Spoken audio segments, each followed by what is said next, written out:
this for over 20 years, you have to be able to document everything that you do. The documentation expectations include the full sampling frame spreadsheet, documentation of removed addresses, evidence of random number generation, response tracking logs, completed calculation worksheets, and narrative explanation included in the application. Replicability is key.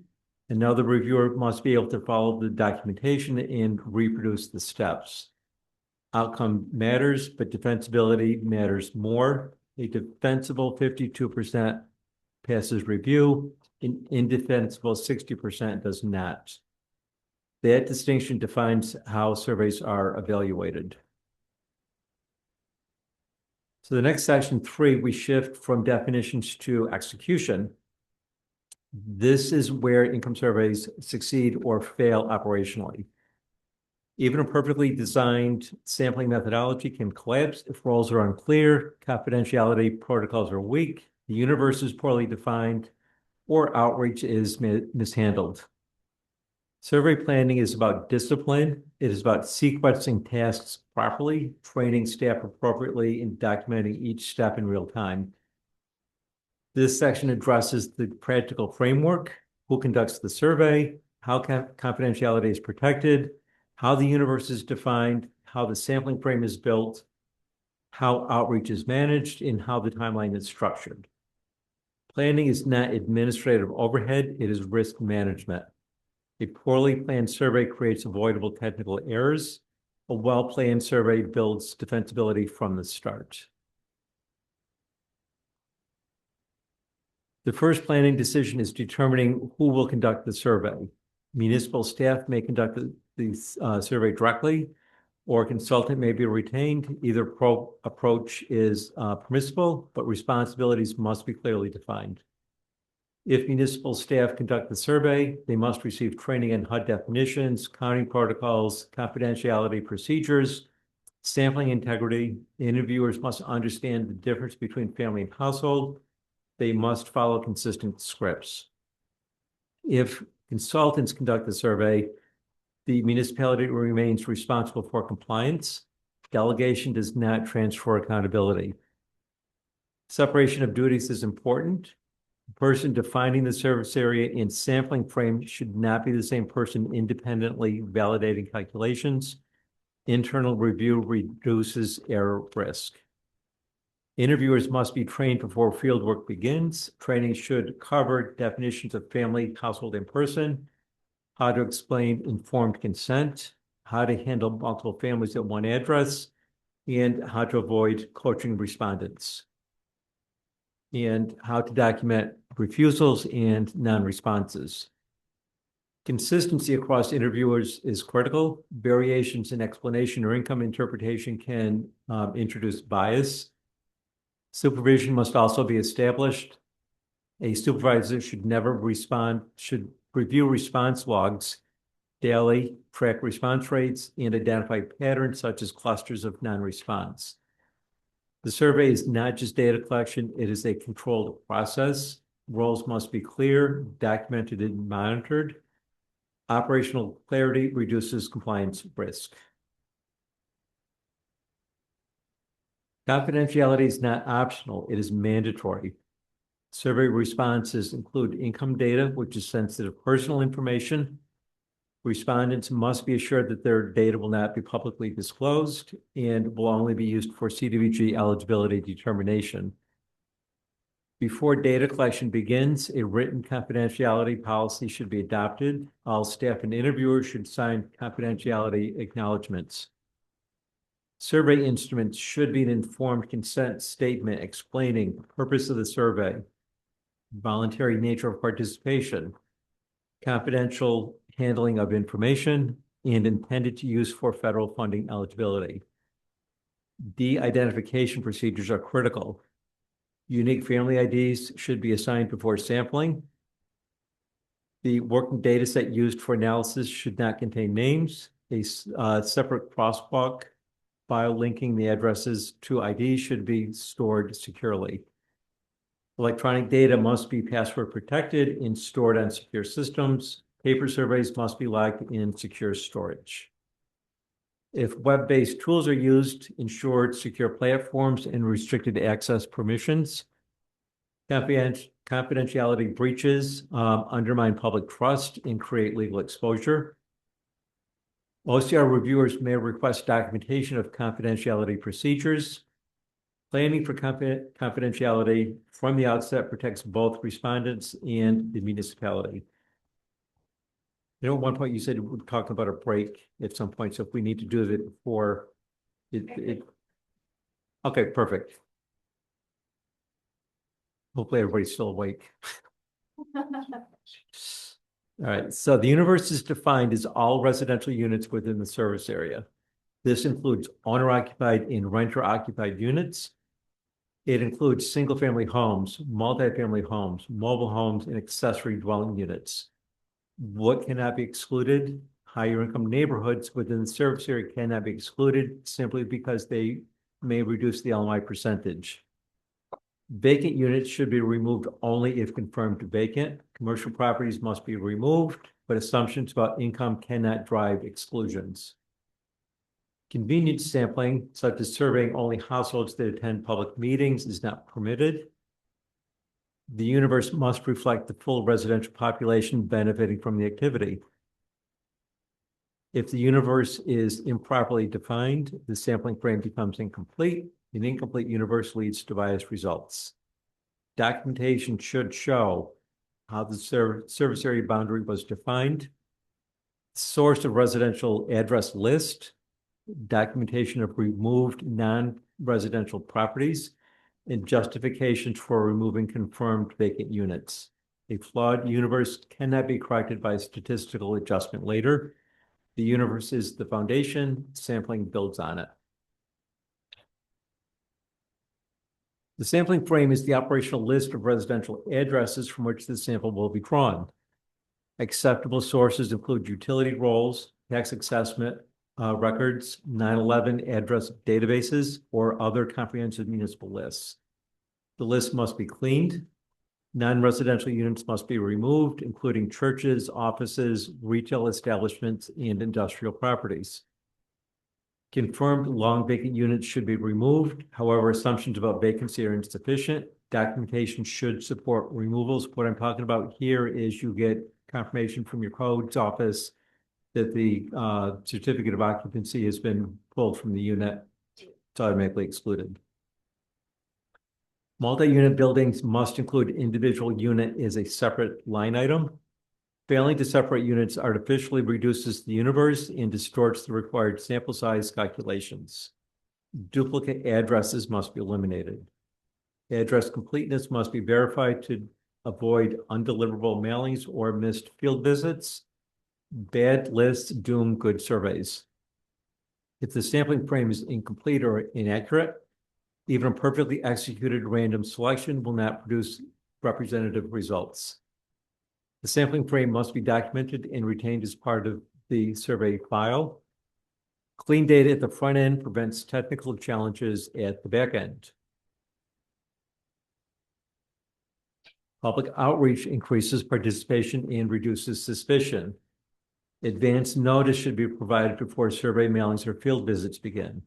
Outreach methods can include public meetings, newspaper notices, municipal website postings, social media announcements, flyers at town halls or community centers. Messaging should explain why the survey is being conducted, how the results will be used, confidential nature of response, and the importance of participation.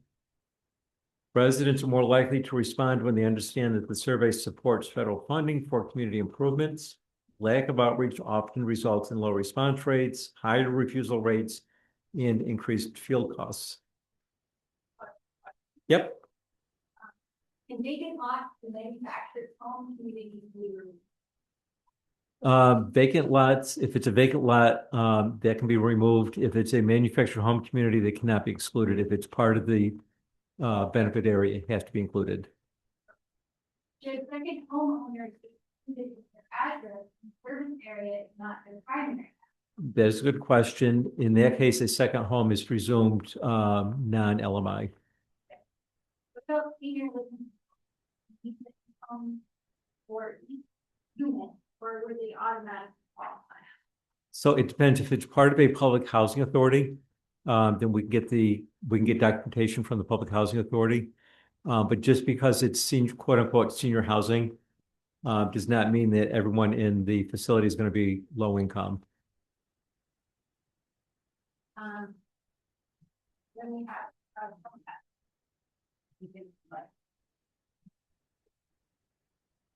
All right, we have a project example for an income survey, a water main on one street that has recurrent breaks and issues. Would this be a benefit to the entire district, or would that be specific to that street? The entire distribution system does not need to be upgraded, just isolated to that street for just that main replacement. So it's a good question. The distinction is it a water main, which is feeding the entire system, or is it a distribution line that is only going to benefit the street? And the distinction is we're not, OCR, we're not engineers. I know EFC has some folks that are engineers. But in this case, that's the distinction that we have to meet is if this is the water main that's feeding the entire system is part of the benefit area. That's really the distinction. Perfect. So outreach materials should be culturally appropriate and translated where necessary. The state has some great information if you've got ethnic communities. There's some great tools out there for translating. Survey participation is voluntary, but trust improves response rates, and planning outreach in advance strengthens the entire survey effort. Sequencing matters. Planning must precede the fielding. The typical order of operations includes define the service area, build and clean your sampling frame, assign unique IDs, calculate your required responses, draw random samples, conduct outreach, initiate mail or web survey, and follow with in-person feedback. Skipping steps or changing the sequence introduces risk. For example, assigning IDs after drawing the sample can compromise uniqueness. Conducting field work before outreach can reduce cooperation.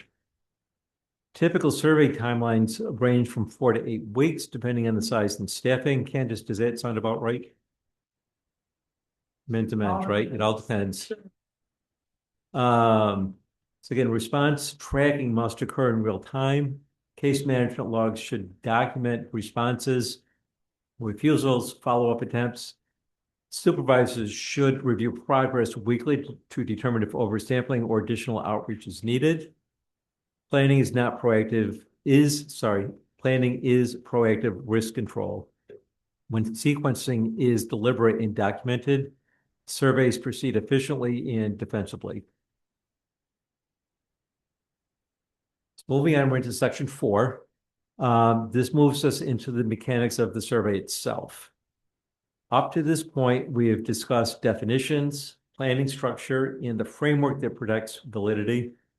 Now we focus on the design of the instrument and the methods used to collect the data. Survey design decisions directly affect response rates, data accuracy, cost, and defensibility. This section addresses the available survey modes, why HUD and OCR recommend a multimodal approach, what elements are required in the survey instrument, how income questions should be structured, how responses must be tracked, and how other cost considerations influence execution. A survey that is statistically sound but poorly implemented will fail operationally. Design discipline ensures that your methodology works in practice, not just in theory. There are 4 primary survey modes available in CDBG income surveys. There's mail, web-based, phone, and in-person. Mail surveys include sending letters with either a paper questionnaire or instructions directing residents to complete the survey online. Mail is cost-effective, but often yields lower response rates when used alone. Web-based surveys allow respondents to complete the survey through an online platform. This reduces data entry error and administrative time. However, reliance solely on web-based tools may exclude households without reliable internet access. Telephone surveys allow respondents to call a designated number or be contacted directly by the survey staff. While flexible, this approach requires staffing and structured scripts to ensure consistency. In-person surveying, typically door-to-door, produces the highest response rates, but is the most labor-intensive and costly method. Do we have, wait, I thought I saw a hand. Okay. Each method has advantages and trade-offs. Rural communities may require greater in-person follow-up due to limited broadband access. Urban communities may achieve higher response rates through web and mail combinations. No single mode is universally sufficient. Mode selection must consider geography, staffing capacity, budget timeline, demographic characteristics of the service area. Importantly, whatever mode is selected must preserve random sampling integrity and confidentiality protections. The mode is the delivery vehicle. The methodology remains the same. So again, HUD and OCR recommend a multimodal survey strategy whenever feasible. A multimodal approach combines at least 2 data collection methods to increase response rates while controlling costs. For example, a survey may begin with mailed invitations, directing residents to complete an online form. After a set period, non-responding addresses may receive reminder postcards. Finally, field interviewers conduct in-person follow-up visits to complete the required number of surveys. This approach captures early voluntary respondents through low-cost methods while reserving labor-intensive fieldwork for the remaining cases. The goal is efficiency without compromising representativeness. Oversampling and follow-up must remain consistent with the original random selection. You are not replacing non-responders with new randomly selected addresses unless the sampling plan explicitly accounts for that. A multimodal strategy reduces non-responsive bias and improves statistical reliability. However, it requires disciplined case management, careful response tracking to avoid duplication. The objective is to meet the required response threshold with the least resource strain while preserving defensibility. Multimodal execution is not about convenience. It is about balancing cost, response rate, and statistical validity. Every income survey instrument must include specific required elements. First, informed consent. The respondent must understand the purpose of the survey, that participation is voluntary, how the data will be used, and how confidentiality will be protected. Second, family and household composition questions. The instrument must determine the number of families at the address, the number of persons in each family. Third, income determination. The survey must capture sufficient information to determine whether each family's income is at or below 80% AMI. Fourth, optional demographic questions may be included but are not required for LMA qualification. The instrument must be clear and consistent. Ambiguous wording creates inconsistent responses and undermines reliability. If multiple families reside at a single address, the instrument must allow separate surveys for each family using unique IDs. The survey tools should also include validation logic where possible, such as ensuring family size is entered before income threshold is displayed. Design clarity prevents data cleaning complications later. The instrument is not simply a questionnaire. It is the mechanism by which eligibility is established. Precision in instrument design protects the validity of the final calculation. Income question design influences both accuracy and response rates. There are 2 primary approaches. The first requests the total combined gross annual income of all family members. This provides detailed data, but may reduce participation because respondents are reluctant to disclose exact income. The second approach uses a threshold-based question. After determining family size, the applicable income limit is displayed, and the respondent is asked whether their income is at or below the displayed amount. This method typically increases participation and simplifies interviewer training. However, whichever method is chosen must be applied consistently across all respondents. Income limits must correspond to the correct HUD income limit year and the appropriate county. Interviewers must avoid coaching respondents or suggesting preferred responses. If inconsistencies are identified during data cleaning, such as unusually high incomes or implausible family sizes, verification procedures must be followed. Sensitivity, accuracy, and defensibility must all be balanced. The goal is accurate classification, not detailed financial profiling. A clear, consistent income question protects both participation and compliance. Time check, doing good? Okay. Okay, I think we're gonna make it. Usually run long on these things. So case management is the operational backbone of the survey. Every sampled address must be tracked. Response logs should document completed surveys, refusals, no answers, vacant confirmations, and follow-up attempts. Disposition codes ensure consistency across interviewers. Unique family IDs prevent duplication and allow multiple families at one address to be recorded separately. Field supervisors must review logs to monitor progress and identify response gaps. Data must be transmitted securely and consistently. Tablets should sync regularly. Paper surveys should be entered promptly and verified. If an address originally believed to be a single unit is discovered to contain multiple families, the sampling frame must be updated accordingly.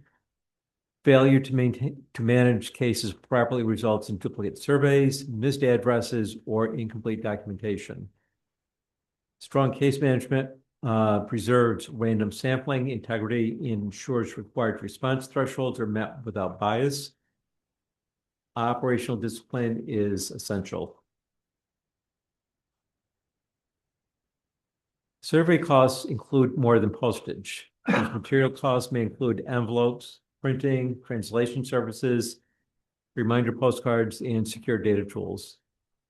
Technology costs may include survey platform subscriptions and tablets for fieldwork, but the most significant cost is staff time. Mail preparation, data entry, follow-up visits, supervision, and documentation require labor hours that must be realistically budgeted. Under-resourced surveys will fail. When municipalities underestimate staffing needs, response tracking suffers, follow-up is inconsistent, and the documentation gaps emerge. Multimodal strategies may reduce overall cost by limiting in-person visits, but they still require structured oversight. Communities must assess their capacity honestly.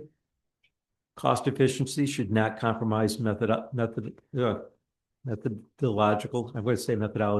integrity. A properly funded, well-executed survey is far less expensive than a rejected survey that must be redone. Investment in planning, staffing, and oversight protects the validity of the final results. So section 5, we're going to talk about sampling, statistics, and math. And this is the statistical foundation of the income surveys. Up to this point, we've discussed definitions, service areas, planning structure, and survey mechanics. Now we move into the technical core, sampling, and statistical validity. Sampling determines whether your survey results can be generalized to the full population within the service area. Without statistically sound sampling, the income percentage you calculate is simply a collection of responses, not a defensible estimate. This section explains representativeness, population versus sample, confidence levels, margin of error, required response calculations, oversampling strategy, random selection procedures, and common fatal errors. These concepts are not academic, they are compliance requirements. HUD establishes minimum standards and OCR verifies them during review. If sampling integrity is compromised, the survey fails regardless of the outcome. Sampling matters because most communities do not survey every residential unit in the service area. Instead, the survey is a subset of units and use those responses to estimate the income characteristics of the full population. For that estimate to be valid, the sample must be representative of the universe. Representativeness is achieved through randomization. Random selection ensures that each residential unit in the universe has an equal probability of being selected. When each unit has an equal chance, systematic bias is minimized. Bias occurs when certain households are more likely to be included than others. For example, surveying only residents who attend public meetings, respond voluntarily to website postings, or are known personally to municipal staff does not produce a representative sample. It produces convenience data, which HUD does not accept. HUD requires a simple random sample unless a statistically justified alternative method is documented.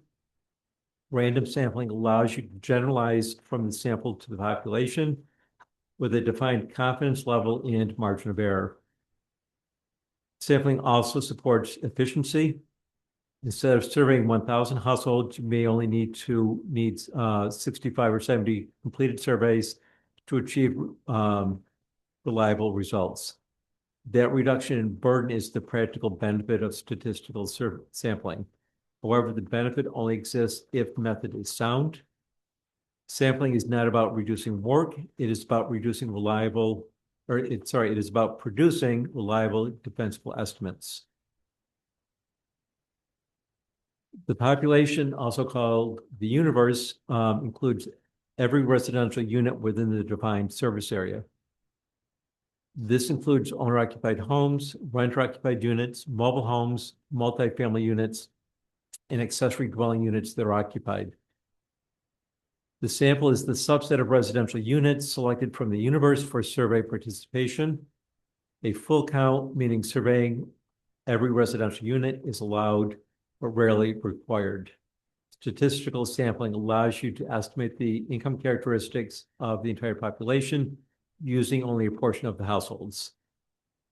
The relationship between population size and required sample size is not linear. As population increases, the proportion of units that must be surveyed decreases. For example, surveying a service area of 200 homes may require a higher response percentage of completed responses than surveying a service area of 2,000 homes. However, population size must be accurate. The universe entered into the sample size calculator must match the documented sampling frame. If the population number is inflated or understated, the required response threshold becomes inaccurate. Population integrity comes first. Sampling validity depends on it. Without a complete and accurate universe, even a randomly selected sample cannot represent the true population.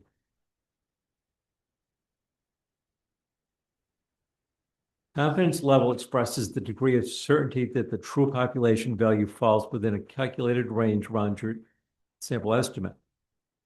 HUD requires a minimum confidence interval of 90%. That requirement is not flexible. A 90% confidence level means that if you conducted the sample survey repeatedly using the same methodology, 90% of those surveys would produce results that fall within the stated margin of error. Higher confidence levels, such as 95%, increase certainty but require larger sample sizes. Lower confidence levels reduce reliability and are not permitted. Confidence level does not change the percentage you observe in your sample. It changes how confident you can be that the percentage reflects the true population. For example, if your survey shows 54% LMI at 90% confidence, you are statistically confident within the stated margin of error that the true population percentage is close to that estimate. OCR verifies that the minimum 90% confidence interval standard is met in the sample size calculation documentation. Confidence is about probability, not optimism. The margin of error represents the range within which the true population, which is expected to fall based on sample results. HUD requires a maximum margin of error of 10%. If American Community Survey data for the service area shows a smaller margin of error, the smaller value becomes the ceiling. Lower margins of error produce more precise estimates, but require larger sample sizes. For example, a 10% margin of error means that if your survey results shows 55% low and moderate income, the true population percentage should reasonably fall 10 percentage points above or below that estimate. A smaller margin of error narrows that range and increases precision. Margin of error reflects the trade-off between precision and resource investment. Achieving a 5% margin of error requires significantly more completed surveys than achieving a 10% margin of error. HUD sets the maximum at 10% to balance statistical reliability within an administrative burden. Applicants must document the margin of error in the calculation and demonstrate that it meets the HUD standards. Precision matters, especially for results close to 51%. Required responses are calculated using 3 inputs: total population size, desired confidence interval, and an acceptable margin of error. Online sample size calculators use standard statistical formulas to determine the minimum number of completed surveys required. For example, if a service area contains 1,800 residential units, using a 90% confidence interval and a 10% margin of error may require approximately 66 completed surveys. That number refers to completed surveys, not addresses drawn. If fewer completed surveys are collected than the minimum required, the statistical threshold is not met and the survey is invalid. Documentation must include the population size used, the confidence level selected, the margin of error applied, and the resulting required completed surveys. OCR reviewers verify that the inputs used in the calculation must match the documented universe. Failure to document these inputs is a frequent review issue. Calculation transparency protects defensibility.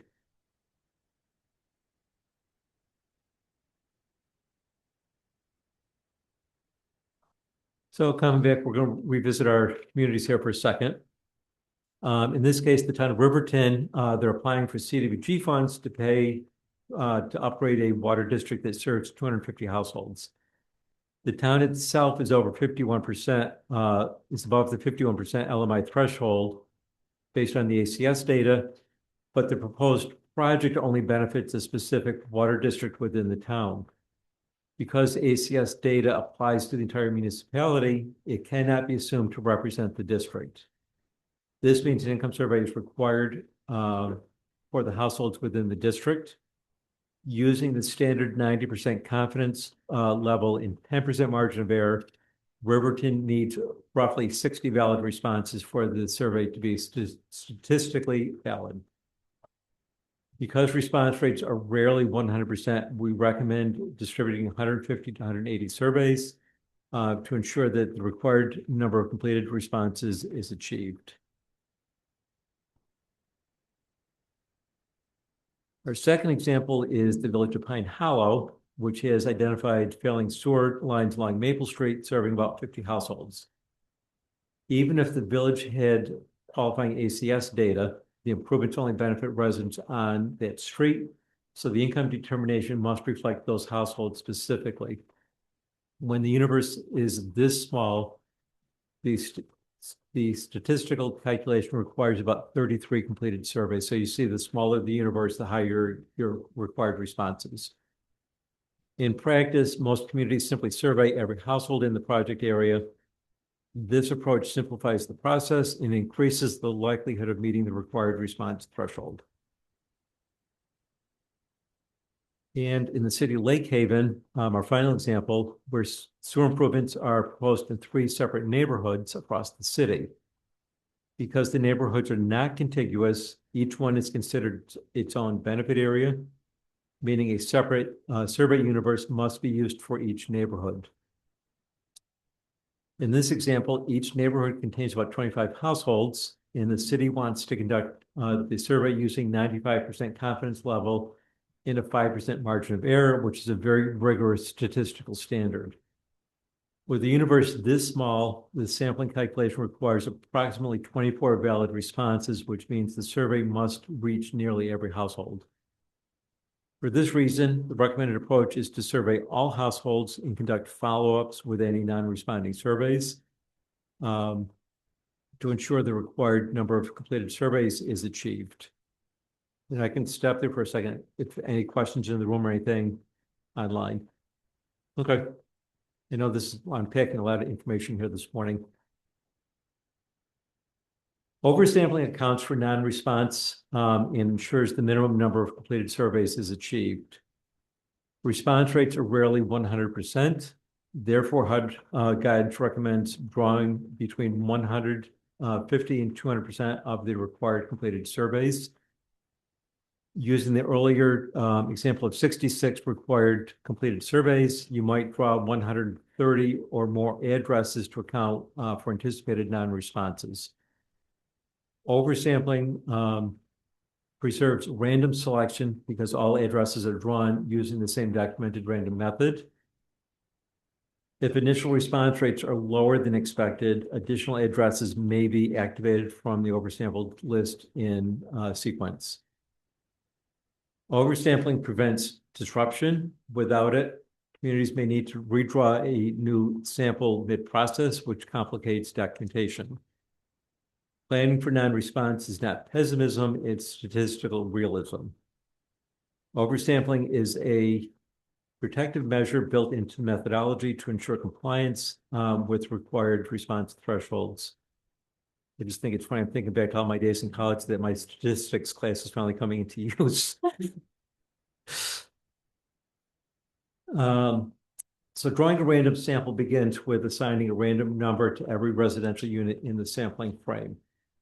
In Excel, this can be done using the rand function, which each address receives a unique random value. Once random numbers are assigned, the data set is sorted from smallest to largest random number. The first set of addresses equal to oversampled quantity becomes the selected sample. Documentation must retain the full sampling frame, the random number column, the sorted list, the final selected sample list. The process must be reproducible. Another reviewer should be able to follow the documentation and generate the same selected addresses. Random selection must occur before outreach or contact begins. Transparency protects against allegations of selective inclusion or exclusion. Randomization is mechanical. Documentation is what makes it defensible. Sub-area sampling applies when a project spans multiple distinct geographic areas. Each sub-area may require its own sampling frame and required response calculation. Nested samples occur when one geographic area exists within another, such as a water district within a town boundary. Separate sampling frames are constructed for each geography, and samples are drawn independently. When reporting results, populations must not be double counted unless HUD guidance explicitly permits it. Combining overlapping data sets without proper adjustment is a technical error. Sub-area methodologies must follow the CPD notice. We talked about the 1902 CPD notice guidance and carefully documented. These are more complex structures, require additional clarity in calculation worksheets. Advanced sampling approaches are permissible, but only when properly structured and fully documented.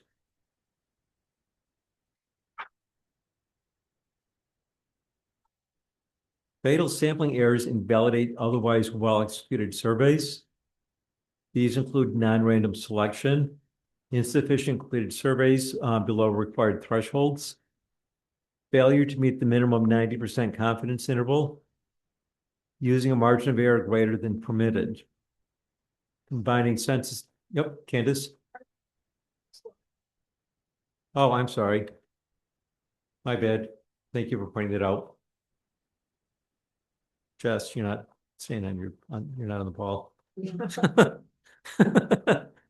Sorry about that, folks. So using margin of error greater than permitted, combining census data with survey data to reach 51%, excluding residential units without documentation, failing to oversample, failing to document randomization steps, and using outdated income limits. Each of these errors compromises statistical defensibility. Sampling integrity is the backbone of your survey. If sampling fails, the entire survey fails. Statistical discipline is not optional. It is required for eligibility determination. Careful planning, documentation, and adherence to the HUD standards protects the validity of your final LMI calculation. We're getting there, folks. Hang in there. Section 6 focuses on how survey results are used in a CDBG application. At this point, you have defined the service area, built the sampling frame, drawn a random sample, collected responses, and verified income limits. Now the question becomes, how do you translate these results into a defensible national objective determination? This section explains how to calculate the final LMI percentage correctly, how to present the results clearly in the application narrative, how long survey data remain valid, and what options exist if the final percentage does not meet the 51% threshold. Methodology must be correct, but presentation also matters. OCR reviewers must be able to follow your logic, verify your math, and confirm compliance quickly and confidently. Calculating the final LMI percentage is straightforward mathematically, but precision is critical. The formula is total number of LMI persons identified in the completed surveys divided by the total number of persons represented in those completed surveys.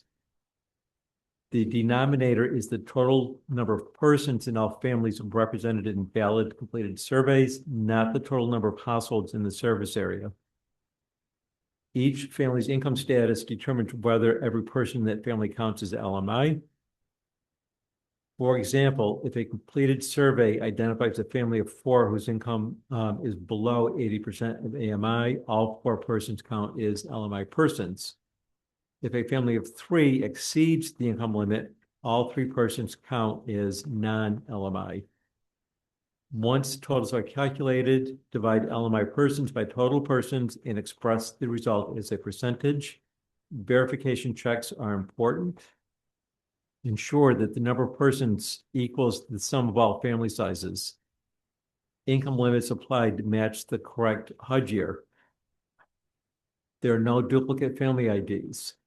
The final percentage must meet or exceed 51%. Again, I said at the beginning, you can't round up in this case. If the percentage is 50.8%, 51 or 58%, it qualifies. If it is 54% or 50.4%, it does not. Precision is counting, Precision in counting determines eligibility. Getting a little tongue-tied here. Survey results must be clearly and logically presented in the application. OCR reviewers are not recreating your survey, they're verifying defensibility. Your narrative should include clear description of the service area and how it was defined, total number of residential units in the universe, required number of completed surveys based on documented calculation inputs, number of surveys completed, final number of persons represented, number and percentage of LMI persons. Attach exhibits including the service area map, sampling frame documentation, randomization documentation, calculation worksheet, survey instrument template. Do not bury key figures in the narrative text. Present summary statistics clearly and concisely. Reviewers should be able to trace your universe, sample, completed surveys, person counts, final percentage. If documentation is organized logically, review proceeds smoothly. If the documentation is fragmented or incomplete, reviewers must request clarification, which delays processing. Remember, this is important with CDBG. Once you submit that application, I no longer have the ability to talk to you over the phone until the reviews and awards are completed. Your window of opportunity is up until the point that the round closes or that you've hit the submit button on your application. If documentation is fragmented or incomplete, reviewers must request clarification. As I said, that's your window of time is prior to submission of the application. Clear presentation reflects methodological discipline. Defensibility is strengthened when the logic is transparent. Income survey data are not valid indefinitely. OCR currently permits income surveys for up to 5 years, provided the service area and population characteristics have not materially changed. However, applicants must evaluate whether conditions remain stable. If new development, significant demographic shifts, or boundary changes occur, a new survey may be required. Reusing income survey data requires documentation that the service area boundaries remain identical. The residential universe is not significantly changed. Income limits used were appropriate at the time of application. Surveys cannot be reused if they no longer reflect current conditions. When reusing data, clearly reference the original survey date and attach prior documentation. OCR reviews reuse requests carefully to ensure conditions remain comparable. Outdated data will undermine your defensibility, and applicants should evaluate reuse cautiously rather than assume automatic validity. One of the things that we do is we will accept survey results for up to 3 years without question. Anything that's 37 to 60 months old, you must request concurrence from OCR to reuse that data for your application. If at the time of application, the survey results are going to be 61 months, we're probably not going to accept it. So again, it's important for you to reach out to us prior to that application deadline. If the final LMI percentage falls below 51%, the activity does not qualify under the LMA national objective. However, several options may exist. First, verify calculations carefully. Confirm family counts, income limits, and person totals. Minor counting errors can affect borderline results. Second, evaluate whether service area boundaries were correctly defined. Adjustments may be possible if documentation supports refinement. Third, consider whether an alternative national objective applies, such as low and moderate income, what we call LMC, which is LMC classification limited clientele. There's also slim in place, so we use that under our imminent threat determinations and urgent need, which is kind of a disaster response. Fourth, consider whether the new survey is justified if issues are identified.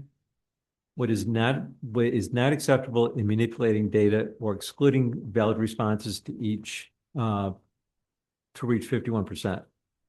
Eligibility must be earned through defensible methodology.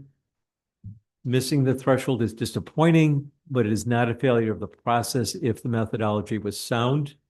Integrity of the process protects long-term program credibility.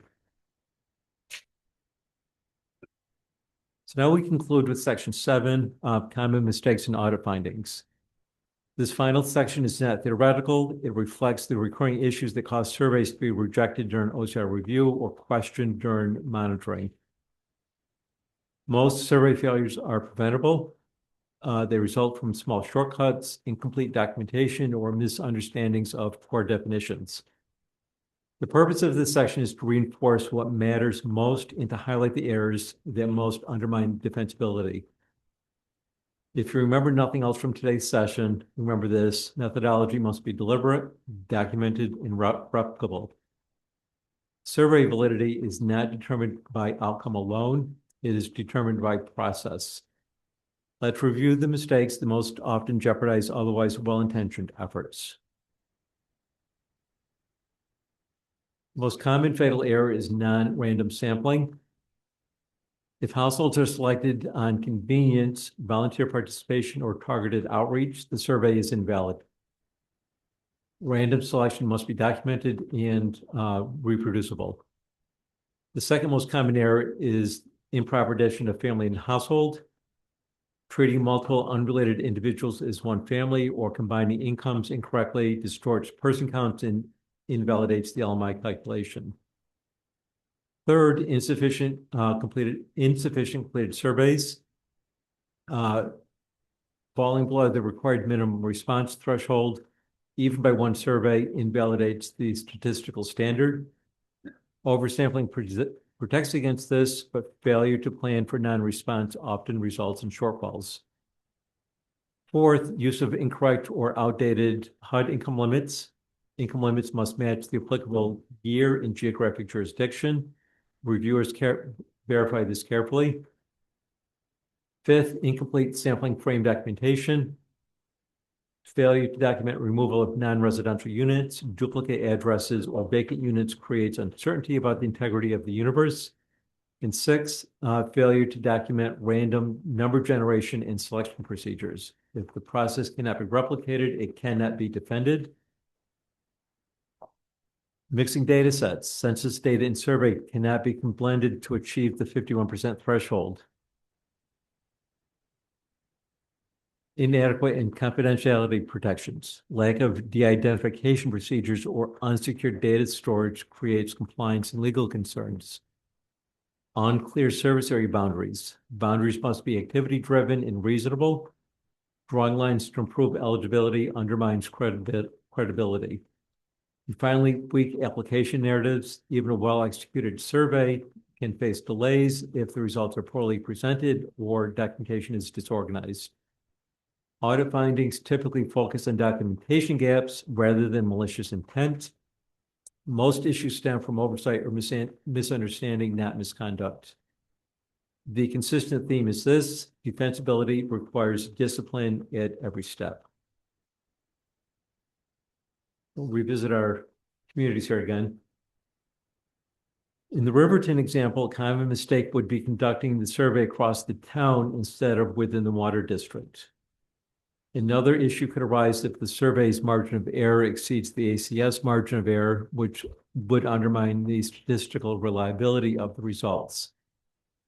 In Pine Hollow, the most common issue is expanding the survey to the entire village instead of focusing on the Maple Street service area. Another challenge can occur when the response rate is too low to meet the minimum statistical threshold. In Lake Haven, the most frequent error is combining the three neighborhoods into one survey universe, even though they are separate benefit areas. We required the surveys reflect the households actually benefiting from the project, so each area must be created separately. Understanding these risks helps communities design surveys that stand up to review and avoid delays during the application process. After reviewing hundreds of applications, I've been at this, like I said, for 27 years, so I've seen a few. There are a few common mistakes we see repeatedly in the service area narratives. The first is that the service area is not clearly defined. Applicants sometimes describe the project generally, but never identify the specific streets, districts, or neighborhoods that benefit from the project. The narrative and the map must clearly match. Map is going to be required this year with your application. So again, if you have to submit this so we can document everything. Second mistake occurs when the survey geography does not match the project benefit area. For example, a community may conduct a survey across the entire town when the project only benefits one neighborhood or district. The survey must reflect the households that actually receive the benefit. The third issue is incomplete survey documentation. The narrative should clearly state the universe size, the number of valid responses received, and the statistical parameters used. The narrative must clearly state the conclusion, specifically whether the project meets the 51% low and moderate income threshold required for the national objective. Avoiding these common mistakes makes the application much easier for reviewers to evaluate and help prevent delays during review. If the reviewer cannot clearly see the service area, the survey, and the LMI result in the narrative, the application will likely get kicked out. So some takeaways here. First, definitions drive validity. Family, household, person, service area, universe. These are not interchangeable terms. Errors at this stage cascade through every calculation. Methodology outweighs outcome. A survey that shows 60% LMI but cannot demonstrate random sampling, proper confidence levels, and correct income limits will fail review. A defensible 52% passes. Third, documentation protects you. Every step, service area definition, sampling frame creation, sample size calculation, random selection, response tracking, and final math must be recorded clearly and retained in the survey file. Income surveys are powerful tools. When executed properly, they allow communities to demonstrate eligibility for significant federal investment. But they are compliance instruments, not opinion polls. Statistical discipline, operational clarity, transparent documentation are what transform survey responses into defensible eligibility. Sorry, having a tongue twister here this morning. Determinations. If you approach the process methodically and deliberately, your results will stand up to review. When you get your copy of this, or Jesse said this is uploaded. So anything that's underlined, these are all hyperlinks. So I think we're gonna provide a separate link to the income survey toolkit the HUD puts out. So you should have everything in your packet, everything, here is uploaded, the provided to the, virtual. Okay. Okay. It just, the reason I'm calling it out is because on the HUD website, there's been off and on accessibility to the income survey toolkit. So we have a copy of it, digital copy. Justin's got a copy of it. We'll get you that if you want it. The HUD income limits, again, this is updated annually. It's about due for update. It's usually late March, early April when it's updated. I found some online calculators where you can plug your information in. Candace, I don't know if you have a specific calculator that you use when you. I do, but I can't remember what it is. Okay, that's fine. Yeah, I'm not trying to put you on the spot. But this is, so again, you're gonna be able to plug in your universe size, your margin of error, your confidence interval. That's going to drive your required response rate. And then other information, our website, we've got eligible communities. Important distinction here. If you're listed as an eligible applicant, you are eligible to apply for CDBG funds. Upstate, Erie County, Monroe County, Onondaga County, they're all largely entitlement jurisdictions. So if you're from Oswego County, everybody within Oswego County is eligible. The second step is, do you have an eligible activity, which means you're meeting that 51% low-income benefit threshold. That information is all up there. There's the LMI SD application map. It's a great tool to use. It's available on our website. If you go to the program guidelines and scroll down a little bit, you'll see the list of the eligible communities and then the LMI SD data tool. You open it up, takes a second for it to load. The upper right-hand corner, you plug in the name of your community that you want to go to, and it gives you the information. And then our funding raw materials are open round funding, which includes economic development, public facilities, and community planning, just opened up on Friday. That is open for the rest of the year. That's going to close December 31st. And that's my story. I'm sticking to it. Do we have time for questions? Okay. Oh, good, for a change. Yes. I have one question. Yep. If you're not on the eligible community list, Yep. do you use this type of survey to see What's the community? anyone that would not be on it? I don't have a specific community. Yeah, so I would, so if it's not in my list of eligible communities, which means it's an entitlement jurisdiction, I would default to the entity that oversees the entitlement jurisdiction. So like Onondaga County and the city of Syracuse are both entitlements.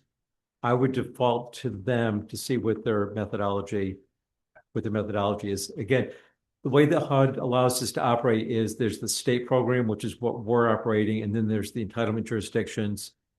The term that HUD uses is maximum feasible deference, how to interpret that. And there are similarities between the two. What I'm talking to everybody about today is the stateside program. If it's entitlement, I urge you to default back to the entitlement jurisdiction that oversees the program. There's a annual action plan and a 5-year consolidated plan. The state has to submit that to HUD. The entitlements do the same thing. A lot of it is defined within those parameters. Yep. If you have a survey that was completed 3 years ago and the HUD income limits have changed, can you reanalyze the survey data, or is that date set invalid? No, the data set's still fine. You don't have to change anything, but in that case, you just simply have to request, if it's over 3 years old and less than 60 months old, you simply just need to submit a request to OCR to reuse the data. We'll take a look at the methodology, the whole survey packet, make sure that at the time when you conducted it, that it was a valid survey, and then we'll give you a response back that it's acceptable to use. You don't have to redo anything. Great. That's it? Yeah. They say two? Wow. Fantastic.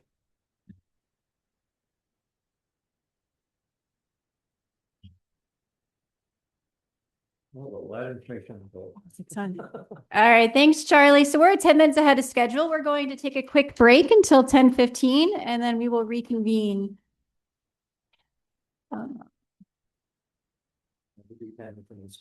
I know, it's a whole new you.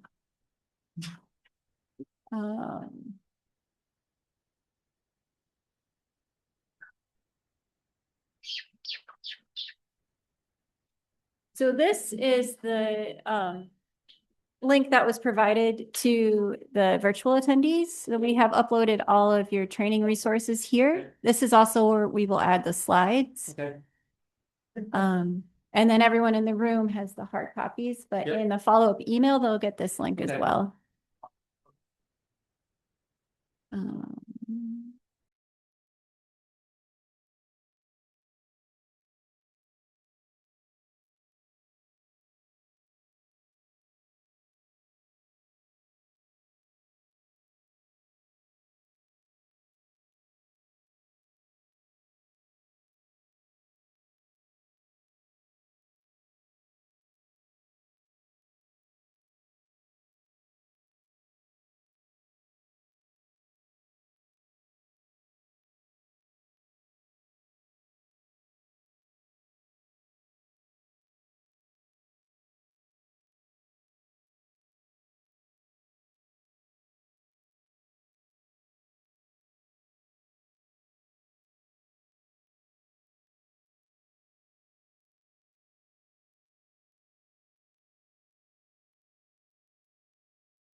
All right, next up, we will hear from the Environmental Facilities Corporation. We have Nick Dimitrazik who joined us today. You are screen sharing. Okay, so I've been advancing with the either the mouse or that. Awesome. Thank you so much. As Jess said, I am Nick Dimitrazik. I'm a Legislative Affairs and Community Assistance Coordinator with the Environmental Facilities Corporation, and I'm joined today by Nino Tanisi, who is a Program Coordinator with our Community Assistance Teams Initiative. So just a little bit about what we're going to talk about today. Nino will discuss EFC, the programs that we administer, and some background information. I will go through the hardship policies for both the Clean Water State Revolving Fund and the Drinking Water State Revolving Fund. Then we'll discuss income survey requirements for EFC, some alternative means that can be used, and then technical assistance opportunities. So I'll turn it over to Nino.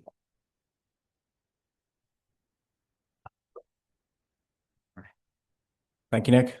Hi, I'm Nino Tanisi. I'm a program coordinator in the community assistance team. I'll just tell you a bit about EFC and what we do.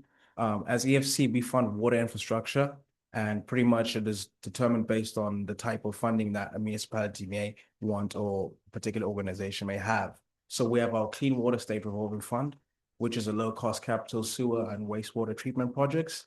And these are awarded on terms of financing over 3 to 5 years, which is the short term, and long term up to 20 to 30 years.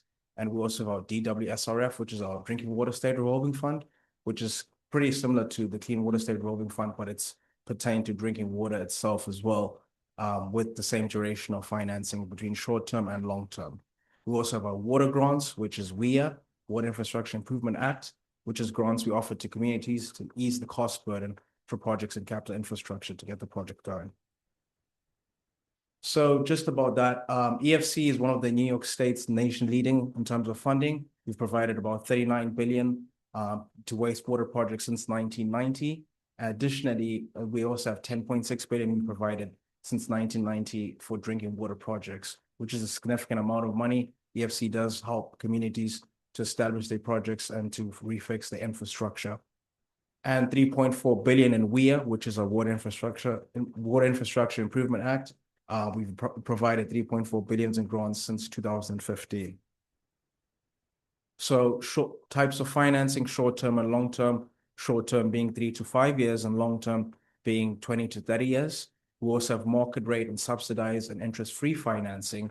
So market rate financing is generally about at 3 to 4% right now based on the rates, and subsidized for communities that don't meet a particular threshold in median household income, and interest-free for those communities really battling with their finances as well. We do offer financial assistance in different forms and ways to help communities plan their projects and enhance their particular facilities. So just a bit on market rate. This is based on EFC's bonds, as I mentioned prior, for projects that score below the subsidy line. And the subsidized ones are about 33 and a quarter and a third interest rate reduction for drinking water projects. So 50% of interest rate reduction for clean water projects is significant, and those are particularly for projects below or above the subsidy line, I mean. And interest-free financing for projects that qualify as hardship, so low MHIs and any other indicators that may make a community struggle in order to get funding for these kind of things. So this is just a diagram on New York State Revolving Fund. So the repayments are coming over time, and the money is coming from New York State and from other agencies such as EPA. And pretty much it's a proactive fund management, and we try to facilitate the funds through the New York State Revolving Fund by supplying particular loans that are feasible and that are pretty much acceptable for those communities. Yeah, and the rates for the bonds determined on the market. So right now I did mention it's about 3 to 4%. And this is just the IUP plan, which is one of the first steps. Nick will talk about that in a bit more depth later on.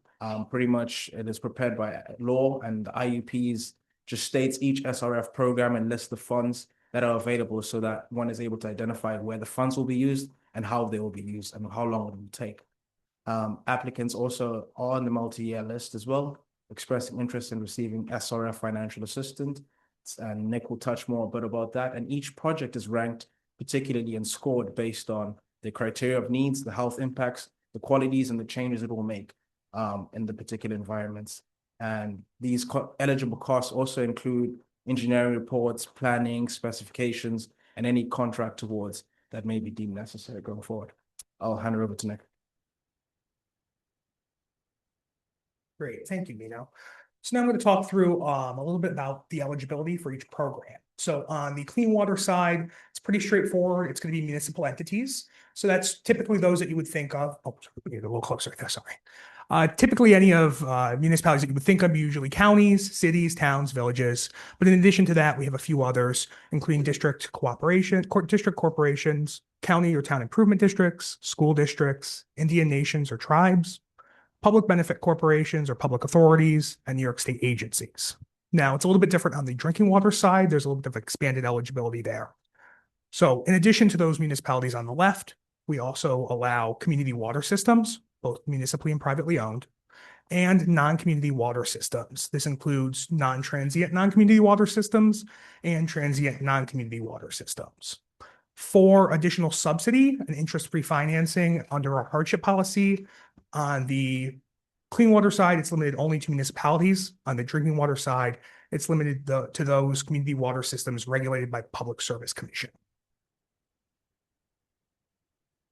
And now I'll just talk through the different categories that consist of the Clean Water State Revolving Fund intended use plan. So the first one is category A. That's for projects with a population of 3,500 or less. Category B is for populations between 3,501 and 2 million. And then category C is for populations more than 2 million. Outside of those, we have specific lists that identify eligibility for specific funds. So the first one is our category D. This is for projects that meet our hardship criteria, and that's what we'll be discussing today mainly. And then we have a couple of others for funds that are administered through the IJA program, and then one for our Green Innovation Grant Program. So getting into the specifics of our hardship policies and kind of how those are run, our main data point for that is the American Community Survey. So it's a comprehensive source of information for population, housing, incomes, and others, and it's used for multiple federal programs. So this has been ongoing since 2005, and we at EFC, the Department of Health, and DEC typically use the median household income, or MHI, to set hardship lines within the intended use plan.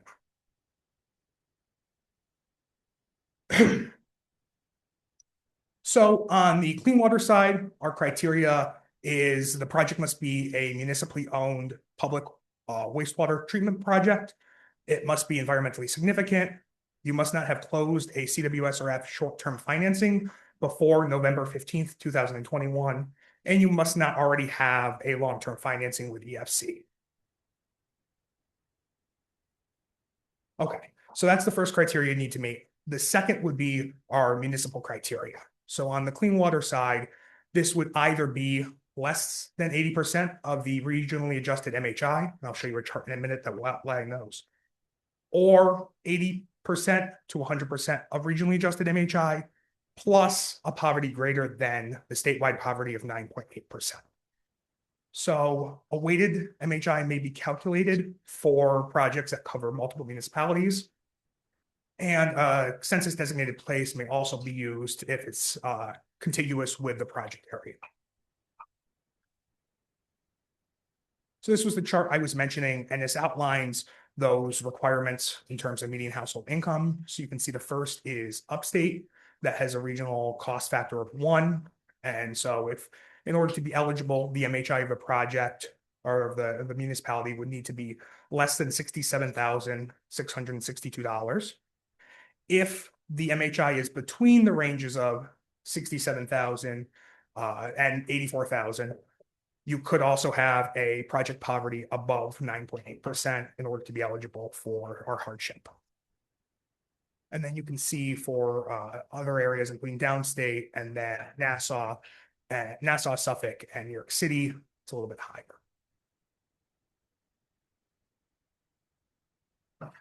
Now, on the DWSRF side, it's a little bit different. So it's going to be, I'm just going to skip it forward and I'll come back.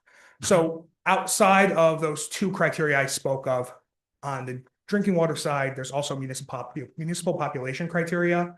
So the project must have less than 300,000 users, or you would need to conduct an income survey to identify that the specific project area only has 300,000 residents. The affordability criteria is the same on drinking water side.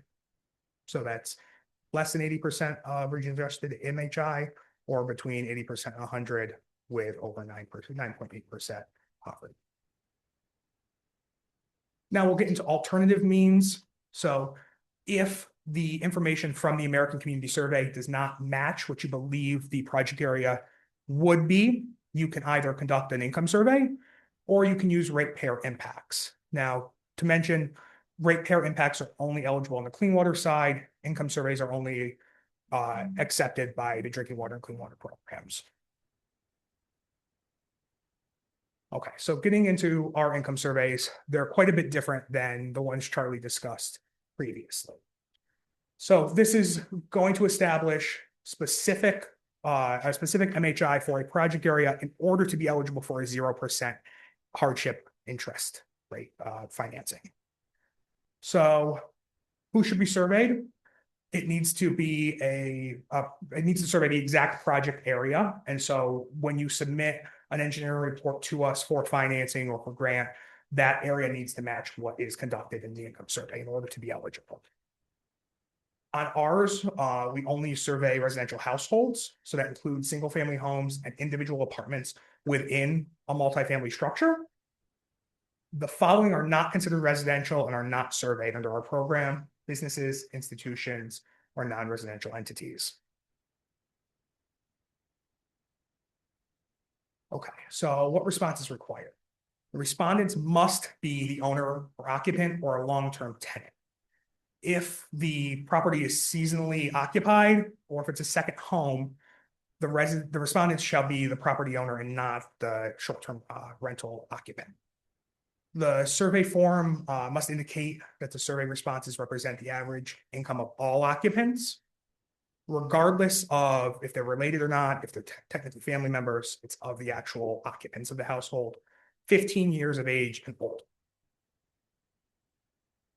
In addition, we want a numeric response that represents the actual incomes of each household surveyed. We cannot accept ones that allow you to choose from a range. And then I'll mention too, any of the documentations related to the survey must be retained for a minimum of 6 years. We don't require all the documents to be submitted to us, but they must be retained by the municipality. And then for our income surveys, we have a minimum response rate breakdown. So it's a little bit different than the margin of error that Charlie discussed previously. Ours really focuses on the project or the number of households within the proposed project service area. And so as you go up in the number of households, the required minimum percentage return rate decreases. Now, outside of a traditional income survey, and I'll mention all of this information is included within our hardship policy that's on our website. It goes through in detail all the things I've discussed, including templates for forms and for survey materials. Outside of the income survey process, on the clean water side, you're also able to provide a ratepayer impact survey. So this is a little bit different. I'm going to talk through it, and then if you have any questions, you can let me know. But the project area that you're looking at for a project, if you believe that the rates between the rates for the individual homeowners, the users of the system, if that number is going to be impacted greatly by receiving 0% interest instead of a regular market rate or subsidized financing, you can provide proof to us and submit data that shows why that's needed. If they're low income for a number of other reasons, and if you didn't want to go through the entire income survey process, you could work with us and submit this information. And I would suggest, if you're interested in looking into that further, you can reach out to us and set up a consultation with our team. We can go through kind of what your ideas might be and any questions. Did you say that was Just on the clean water side or? Yes, just on the clean water side. So it's not currently being accepted for the drinking water state requirement. Yeah. And now I'll just talk through the differences between Charlie's income surveys, acceptable under HUD and ours. So the first, again, as I mentioned, we need a write-in of the actual income. If there's multiple occupants, it needs to be the average. For our minimum required responses, Charlie's is based off of statistical sampling and the margin of error. Ours are those fixed response rates that I mentioned. For Charlie's, it's 18 years of age and older. For ours, it's 15 years of age or older. So a kind of survey could be conducted meeting the requirements of both, but you kind of need to plan in advance to know which data you need for each program. And then confidentiality, as Charlie went through the process, it's very strict DI identification. For ours, we just want summarized data. No demographic data is required. So you don't have to go through that whole process. And then for documentation at the end, a lot more is required from Charlie. We're really looking at a copy of the survey and cover letter, the parcel map of the tax map of the area, and then which households were surveyed, and then a master list of those responses, and then a final certification that's included within our hardship policy. Now, I'll just talk through really quickly our community assistance teams. So through the Environmental Facilities Corporation, we provide a number of resources, including consultations, webinars, and some good printable documents, including our program guide. So if you're interested in signing up for a consultation or viewing any of our recorded webinars, you can visit our website. And then I'll just plug quickly our e-blasts. So if you're interested in knowing when grant rounds are opening, when there's going to be opportunities for draft comments on the intended use plans, when our events are coming up, sign up for that. And then we'll see if anybody has any questions. Evelyn, the current market rate for loans, is it 3? Between 3% and 4%. Yeah, it changes based on our current bonds. If you're interested in more specific numbers, you can reach out to us and we can get that for you. Okay.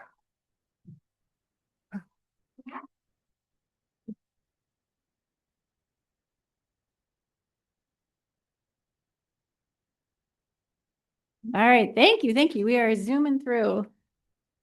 We will provide links to those EFC resources on the website. We have provided the link in the chat with Charlie's resources already. Just give me a minute to switch over. You can come up, Candace. I see you lurking.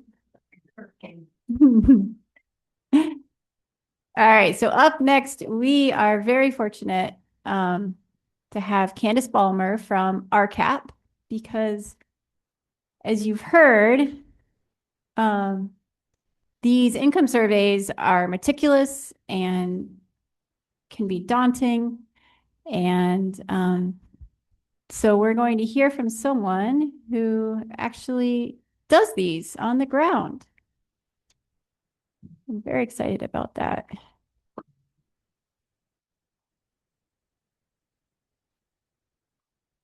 Okay, I'm screen sharing.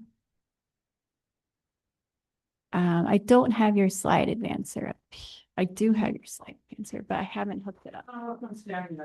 Okay. The feedback we've gotten is to make sure you're right in the mic. Oh, okay, good. Right out here. Okay. Is that good? I have a tendency to somehow hiss when I'm using these. So thank you so much. I'm just so pleased to be here and to receive the invitation to get to talk about conducting community income surveys and best practices for conducting them in New York State. So As you may know, I'm from RCAP Solutions. I'm Candace Balmer from RCAP Solutions. I'm the regional director, actually, for New York, New Jersey, and Pennsylvania. But I was a technical assistance provider for many, many years since the previous millennium, assisting communities, mostly in New York, but also in New Jersey somewhat as well, and Pennsylvania and here and there. But at any rate, RCAP Solutions is one of 6 regional partners of a national network of not-for-profits called the Rural Community Assistance Partnership, or RCAP. And we're federally funded to provide no-cost technical assistance to small rural communities that are wrestling with water and wastewater issues. We provide no-cost technical assistance to community leaders and residents on issues relating to water and wastewater. And we also provide no-cost training to operators, water and wastewater operators, to municipal boards and system boards, and even to individuals specifically related to individual private wells and septic systems, although that's a much smaller bit of what we do. But we're not consultants. Rather, we partner with communities to help them accomplish their goals. And you can see we're the Northeast RCAP there in purple. That's our service areas, the Northeast, plus USVI and Puerto Rico and the U.S. Virgin Islands.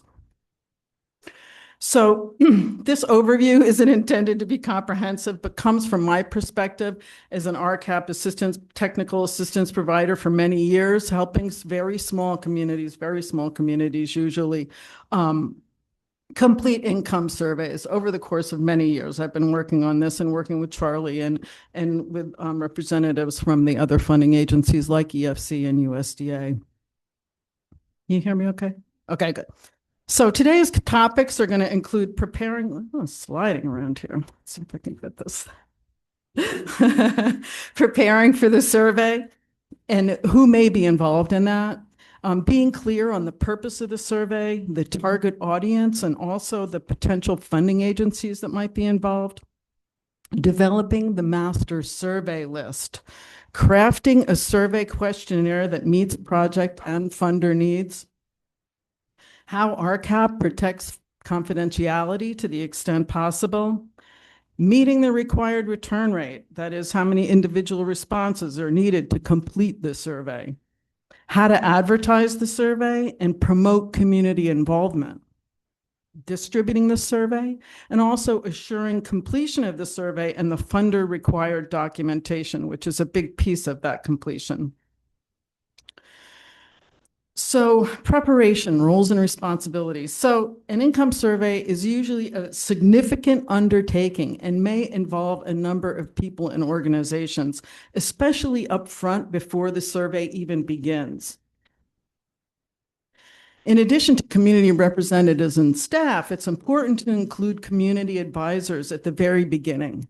For example, the engineer who's helping to define the project and potential funding scenarios, grant writers who may be assisting with writing the funding applications, technical assistance providers like RCAP and EFC and others who can help guide the community through the income survey process, and funding program representatives who can discuss the specifics of their programs and their program requirements. The community may also want to enlist the help of volunteers to assist with specific income survey tasks. It's also possible that the community is or plans to contract with a for-profit business or company who will assist them to conduct and complete the survey for a fee. But involving all these stakeholders can be critical to the success of the survey.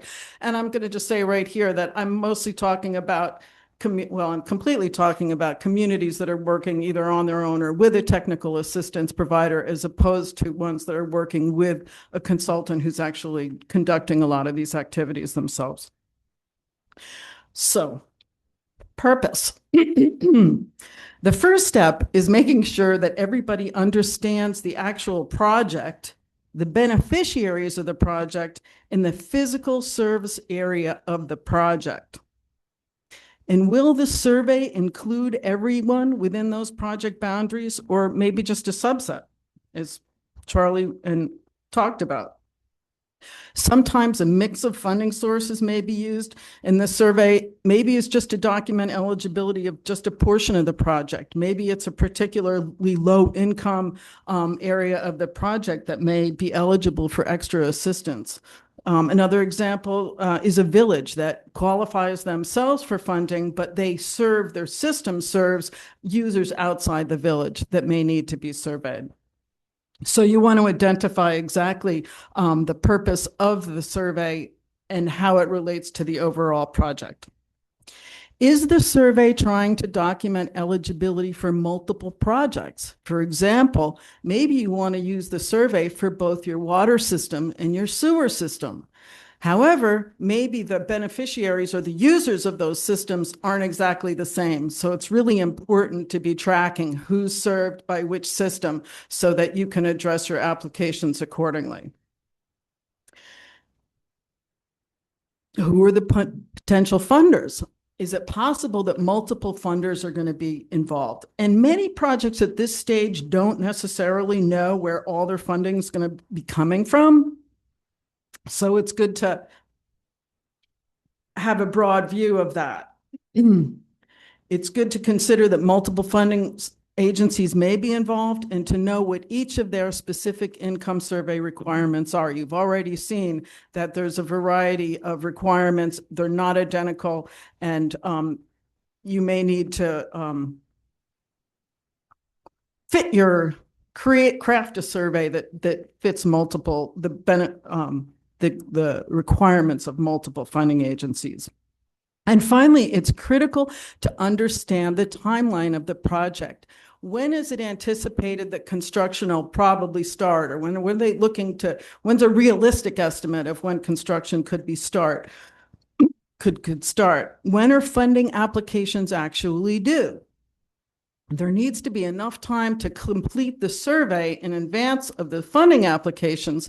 But as you've heard, surveys have a lifespan depending on the funding agency, and you don't want to start any earlier than you have to, because you want to keep that in case you don't get funded this year, that the survey data will still be good for either next year or for other applications that you may be able to use that survey data for.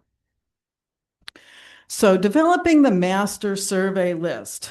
The master list is the key document in ensuring that you've identified all the people that you want to survey, all the households that you need to survey, where they're located, and how to reach them. Who's in, who's out. The boundaries of the income survey have to be specifically delineated. They might be the same as the overall project boundaries, but as we've seen, sometimes the survey boundaries may be a subset of a larger system or project. So create a map showing the individual properties that will be included in the survey. And this is also going to serve as a useful tool for public outreach at, for example, a public information meeting. So who gets surveyed?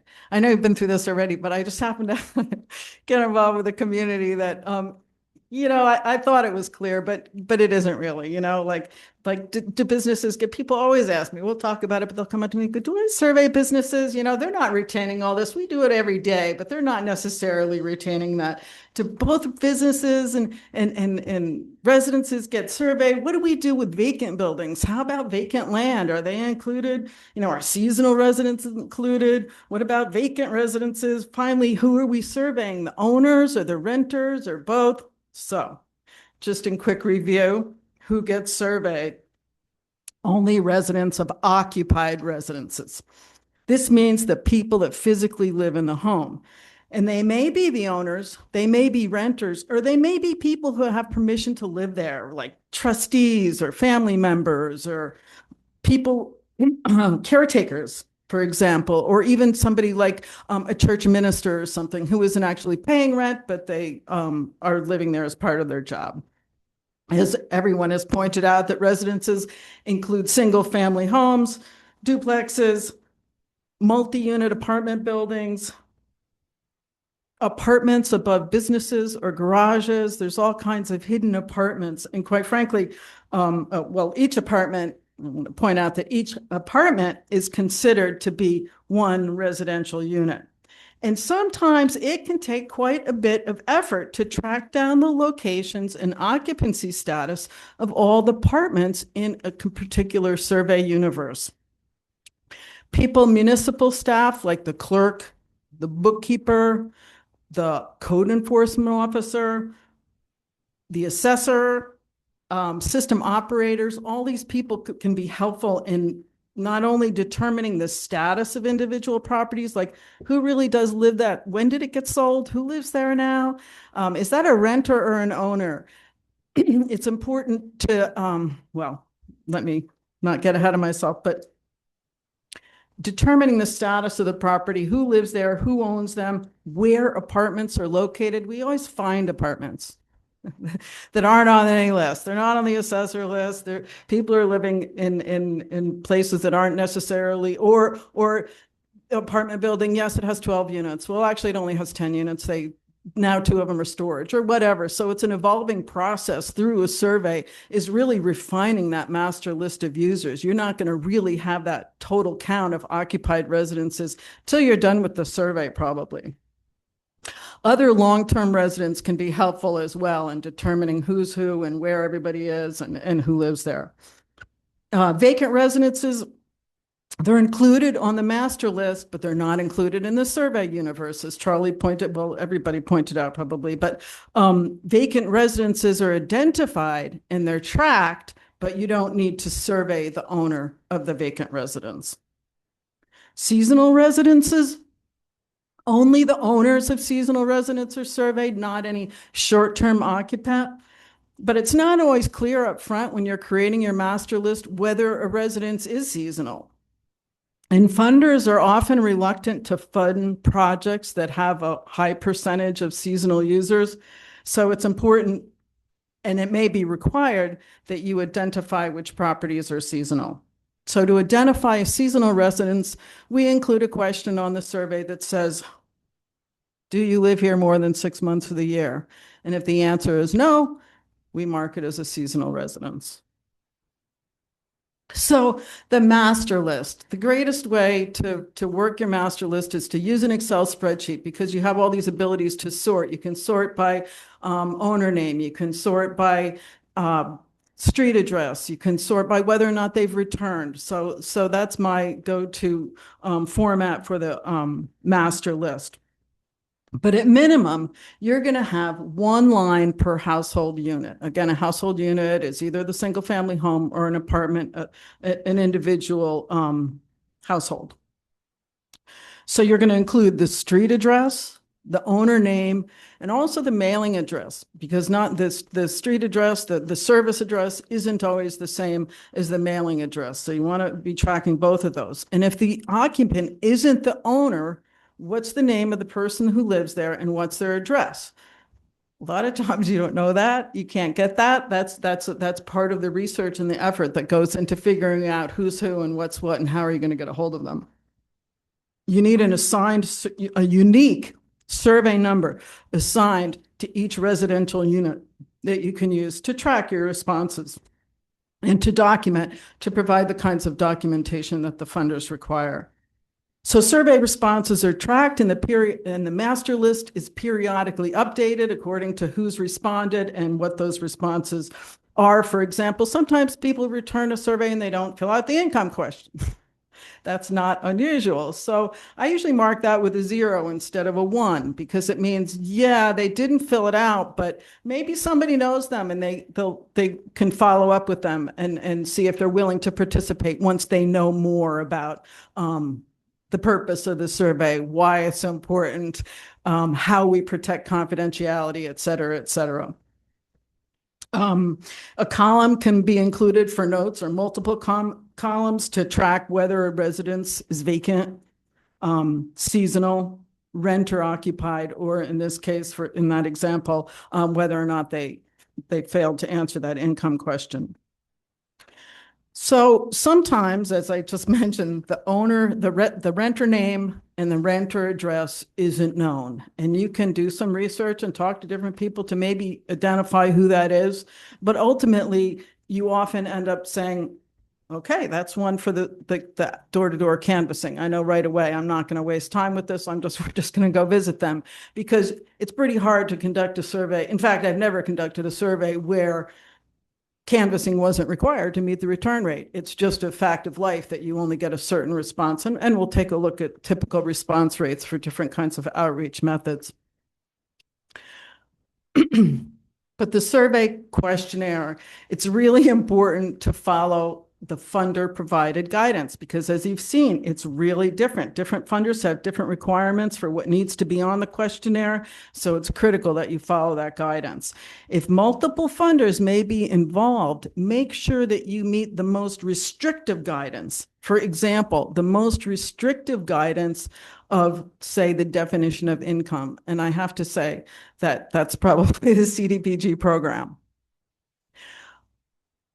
Of course, some, thresholds have been used in the past. We've pretty much defaulted to always asking for an actual number because it's rare that we do a survey for just one funder, although we do sometimes do them just for CDBG, for really, really poor communities or people that aren't eligible for the other funding programs. But for the most part, even if we're doing it for CDBG, we ask for the actual income number. But you want to, if you've got multiple funders, you want to use the highest required return rate of the funders. So you want to make sure that you've got you've reached the required return rate, and make sure that all of the required questions for each funder are included on your survey form. So that involves some effort to make sure that you're achieving all that. Protecting confidentiality. So surveys are confidential, but they're not anonymous. Usually the final report includes, or it should include, a summary of the total universe, the number of surveys that were received and the percent response rate achieved, and the funder required metrics. For example, USDA and the SRF are looking at median household income, or MHI, whereas CDBG is looking at the percent low to moderate income individuals and whether or not that 51, I always say the 51.0% threshold is tripped. The RCAP report summarizes whether the service area is income eligible for each specific funding program according to the survey results that we've processed. To protect confidentiality, RCAP uses in fact, we developed this in conjunction with many years ago, actually, with the funders to use this 2-page survey form in which the front page has individual household information, rent, the most minimum requirements. Ours will probably have a little more depending on again, who we're surveying, but how many people live in the household and what's the income. And then the second page has information about the household address, what the apartment number is, a place for the survey, the person being surveyed to sign the form, and the tracking number. So those 2 pages, when we're done, we receive the surveys when we're assisting a community. They're mailed to us, we process them, we give periodic updates. And when all the quality assurance, quality control has been done, and we're at the very end and preparing the package for transmittal to the community or municipality that is required to store this information for a set number of years, we separate those 2 pages and we shuffle them. And I always say to people in public information meetings and when I'm surveying, canvassing, don't use a purple pen, like that's the one way somebody can match your income to your household, because not many people use purple pens. So use a black pen or use a blue pen. And if I actually get a survey that could be identified, I usually make a copy of it anyway, just to eliminate even the chance that something like that could happen. So the required return rates. The major infrastructure funders like USDA, SRF, and CDBG, you've seen, they all have their own requirements for the required survey response rates. The return rates for SRF and USDA are very similar to each other, and actually they're literally identical up to 398 households. But as you saw, the return rate rule is The smaller the universe of total households, the higher the return rate you need to achieve. So let's take a look at that SRF required return rate schedule. So here's their table of return rates based on the number of households. And you can see from 1 to 55 households, for example, that's the highest required return rate at 90%. If we look at, say, between 100 and 115 households, the return rate's gone down to 78%. You go look at 181 to 238, now we're looking at 67%. So finally, you get down to between 300 and 400, almost 309 to 398. You're looking at 50%, only half of the required, only half the households in the universe are required to respond. And above 399, it's 38%, and that's for the SRF. For USDA, once you get up over, it's 38% up to 650 households, and over that, it goes down even further. Ultimately, if you have thousands of households, it could be as low as a 10% return. But as you can see,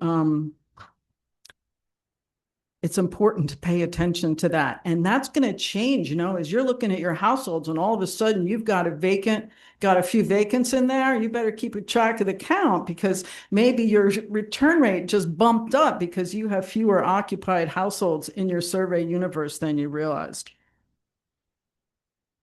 So announcement methods, it's really important. As everybody mentioned, it's important to let people know that you're conducting the survey and why it's important to respond.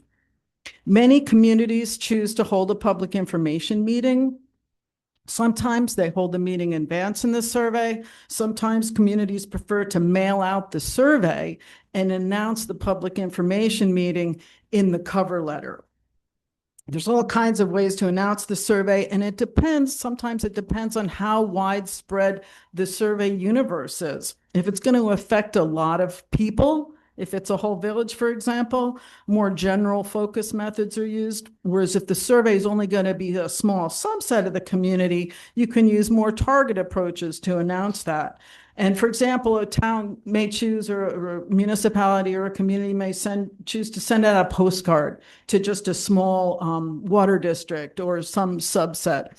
Or if it's a much larger project or a larger survey universe, you could use the municipal website or social media site or the newspaper or community electronic billboards are a real favorite. And even old school methods like posters and public spots like municipal offices and the post office and the supermarkets and other sources of community bulletin boards. But it is important to let people know you're holding the survey. And it's real important once you advertise that you have that map ready and you have a very defined area, because people are going to come in and start yelling at you because they don't want to participate in the survey, and you're like, you're not even in the survey area. So you need to be able to help people find where they are when they are, and it can generate conversation that might, well, anyway, I digress. That's why I have these notes, so I don't go off on all these tangents that I can go off on. So distributing the survey questionnaire. In RCAP, we always recommend mailing the survey at least once, and then usually following up with a second mailing to non-responding households after 2 to 3 weeks, which is when the surveys coming in start to really trickle to slow down. If we've almost always got a set of renters that we know are renters or apartments that we don't have any information on.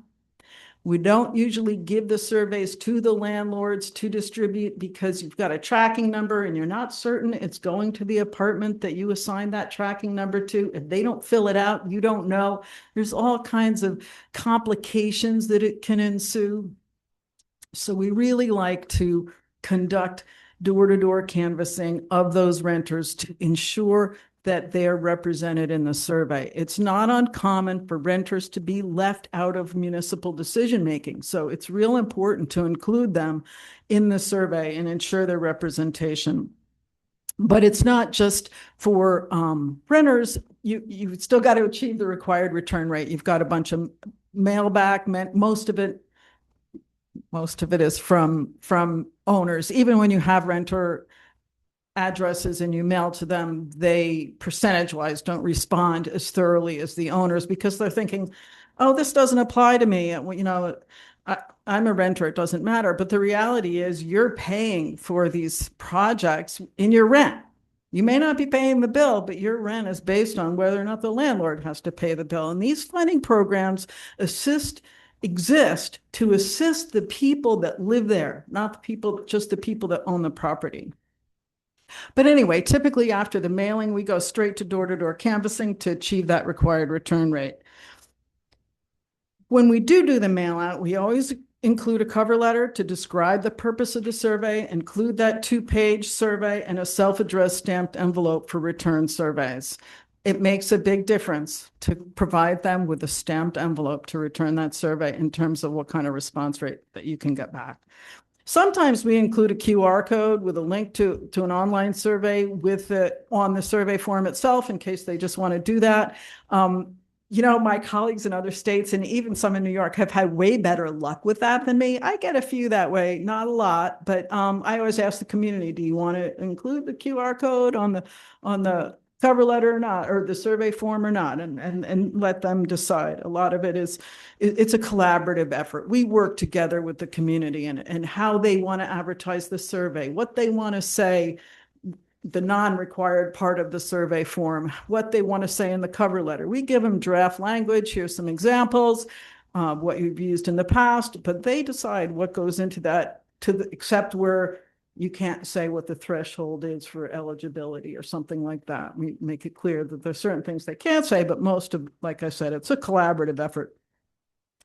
But I don't think I've ever reached, I may have said this, the required return rate without doing canvassing. And sometimes you reach the required return rate, but if you look at, remember, you've got to show that your survey responses are distributed across the whole area of the survey.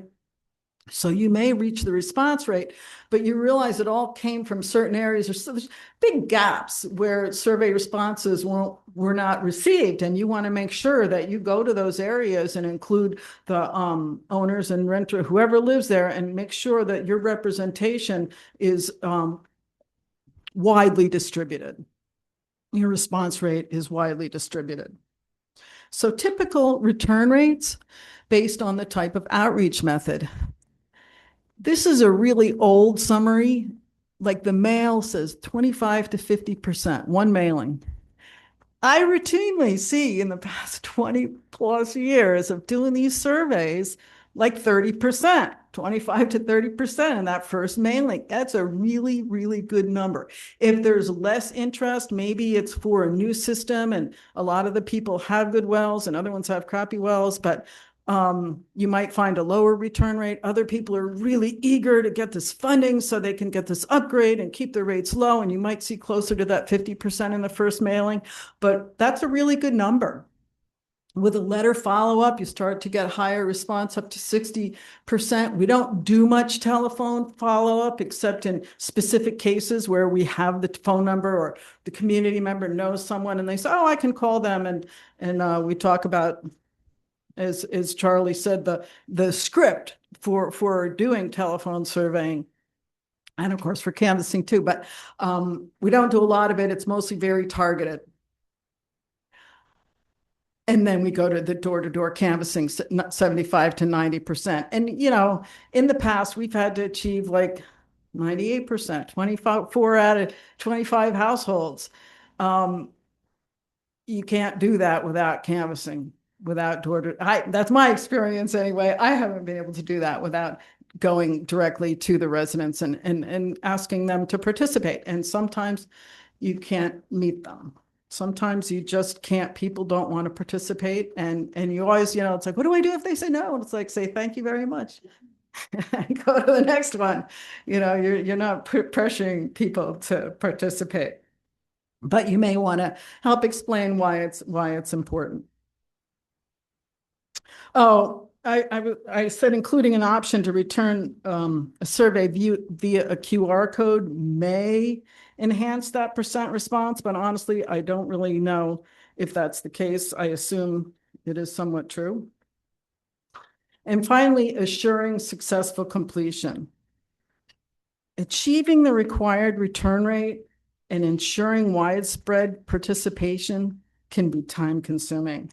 So it's wise to start earlier than you think you need to and expect it to take longer than you think it's going to.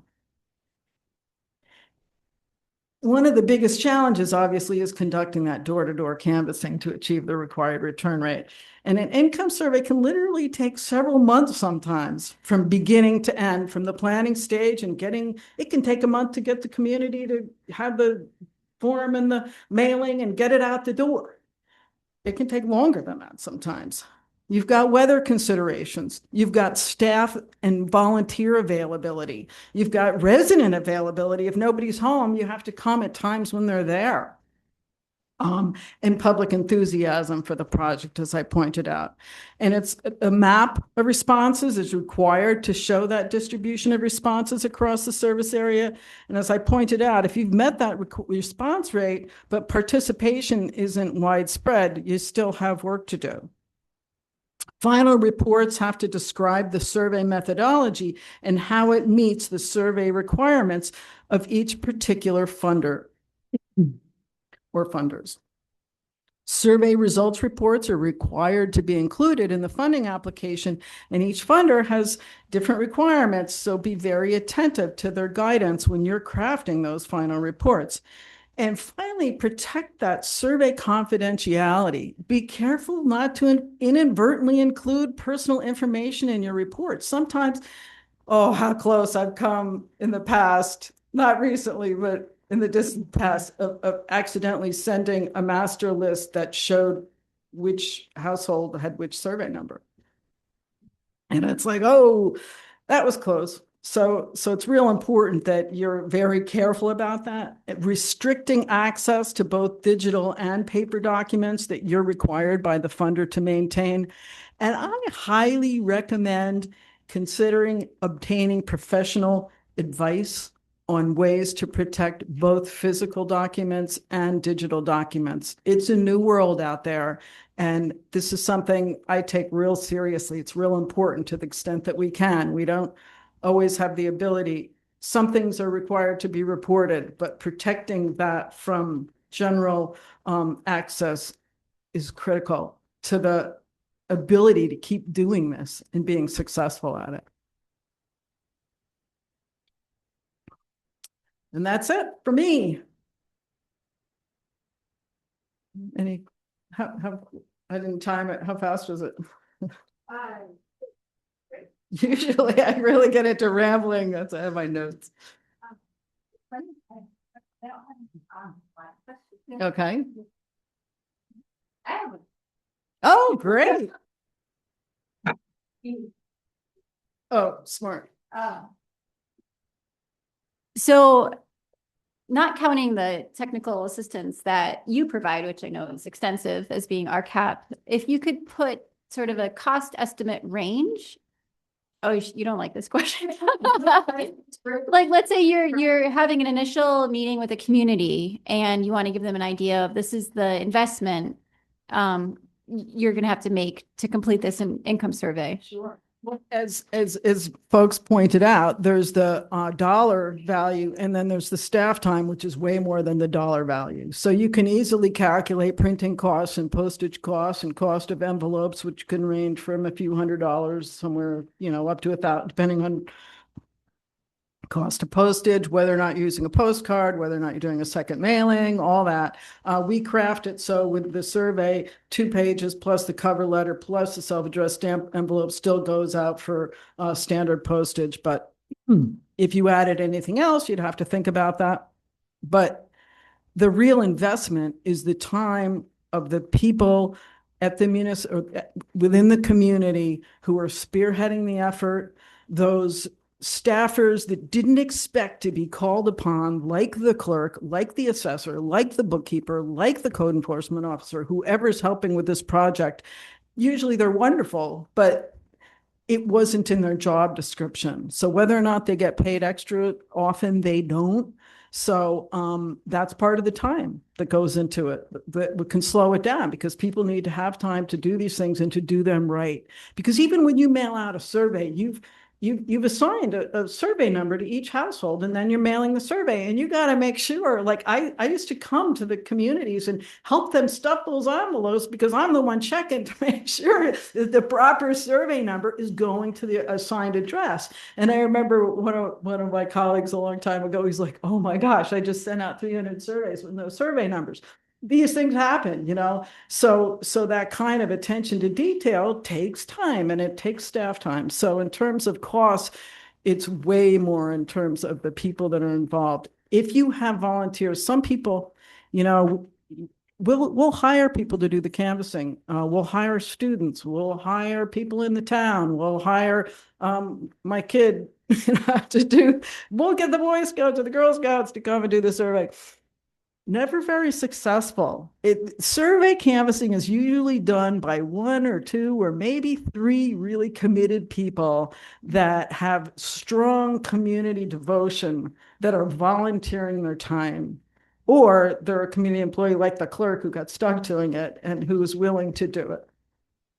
So the cost, the dollar cost, is quite a lot less than the time investment. You touched upon volunteers. That was going to be my next question. I heard a cool example of one village offered to do another village's income survey. Like they switched just so that there was an extra level of confidentiality. I was wondering if you had any other examples where it might be more successful if a stranger was knocking at your door than your village clerk, or anything you'd say about that. Such a great question, because if the community always says that, well, I can't go out, or, you know, one supervisor says, I can't go out, I'm the supervisor, you know, and the other supervisor says, okay, you know, I'm the supervisor, I'll go out. So, but they also take confidentiality very seriously. And sometimes it depends if a community member is going to be more receptive to somebody they know or more receptive to somebody they don't know. And you never know. Some people are one way, some people are the other. When I go out canvassing, I go out with a community member. They go up to the door. They say, hi, I'm the supervisor. Candace is here to do a confidential survey. I'm backing away. And they go back to the sidewalk, and I go inside or do the survey at the door. That's my preferred way to do it, is to combine both those, a separate person plus somebody who they may know.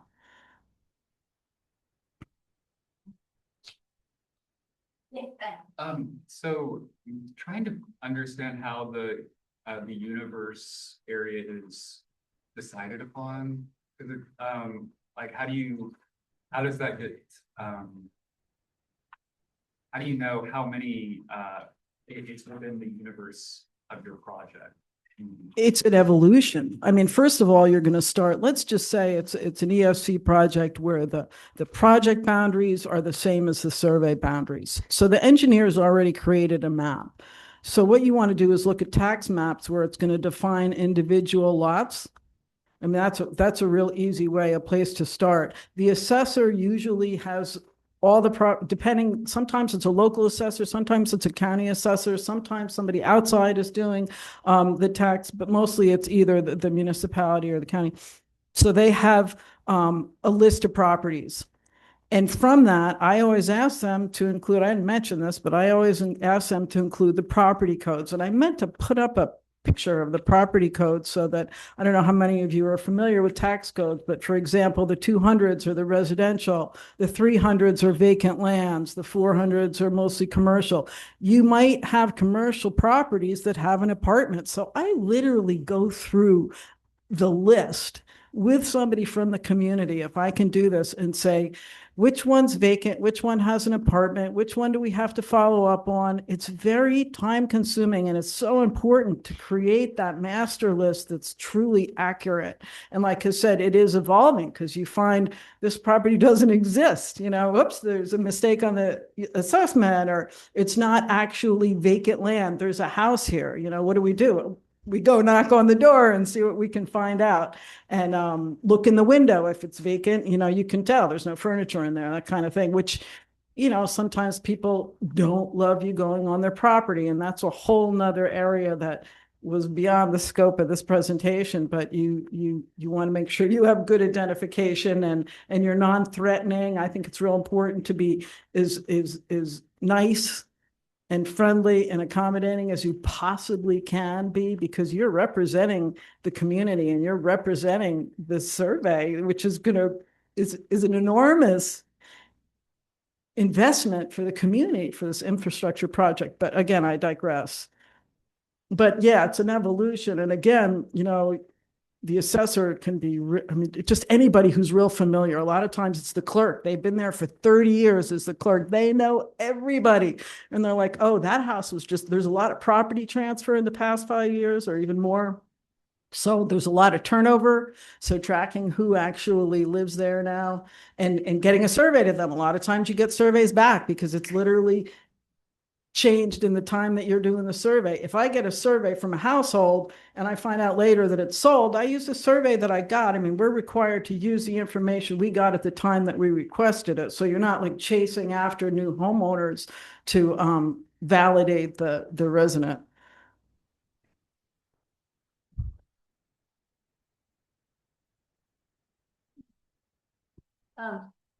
So we've opened up questions to all three of our speakers. I have a question for you, Nick. So I know that the EFC recently rolled out a new cybersecurity grant. Would that cover upgrades for municipal like computers to keep this information confidential? I don't know much about the grant, so I just remember you saying ask for professional advice and keeping those records confidential. Yeah, so the Secure Grant is designed specifically for cybersecurity enhancements and resiliency. So I think if an argument could be made that system is not currently up to standards and would need to be upgraded in order to keep this information confidential, I think it could be. But if anybody is specifically interested in that, I would suggest they reach out to us and we can set up a consultation with our secure team. It sounds like it could be one element to document why we need this broader security enhancement. Exactly. So maybe it's just a small component of an overall. Do you have anything to add? Yeah, just pretty much with the secure, Okay. Oh, yeah. No one will hear you. Yeah, no, all good.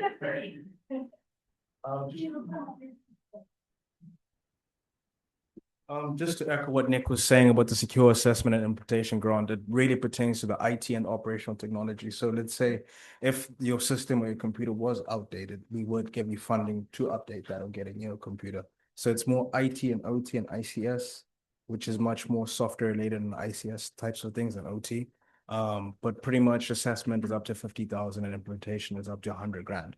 So yeah, pretty much just echoing on what Nick said. So it does pertain to particular upgrades, but more so for the cyber side of things, which can be operational technology and IT as well.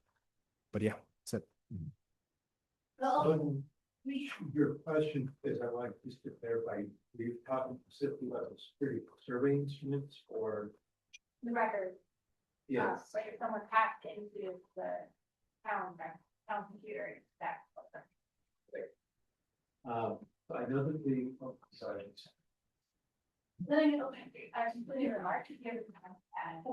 Yeah, I think that the question was about the security of the survey instruments themselves. And again, HUD does require that they're retained in a safe, secure location. There's the Electronic Records Retention Act.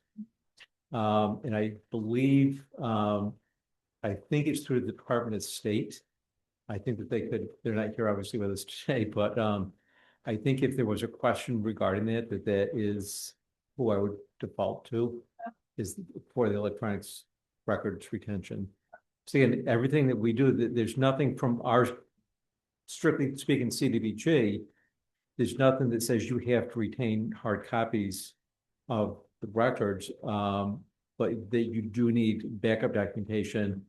Again, if it's stored electronically, that's fine. But again, that brings into your question, if the system is hacked, there's a vulnerability there. And again, that cybersecurity that you referenced, we could provide assistance, but it's our assistance with that cybersecurity would be like limited to the facility, like the water security or the source security. That's kind of where our limitation is. Yeah. You don't have any more, any questions? All right. Maybe we can use that. Ask questions. Ask permission, not forgiveness. No, it's, so there's we didn't talk about this, but there's the CATS team, the Community Assistance Team that is through EFC, through Nick and Nino.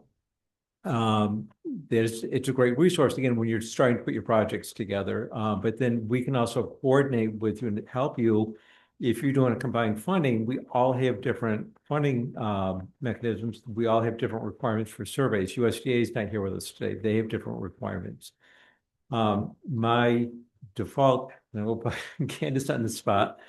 I always tell everybody, like, if you do the Candace methodology, you're probably going to be okay, because Candace, and you referenced this survey instrument that we have that kind of addresses all three requirements, is we have different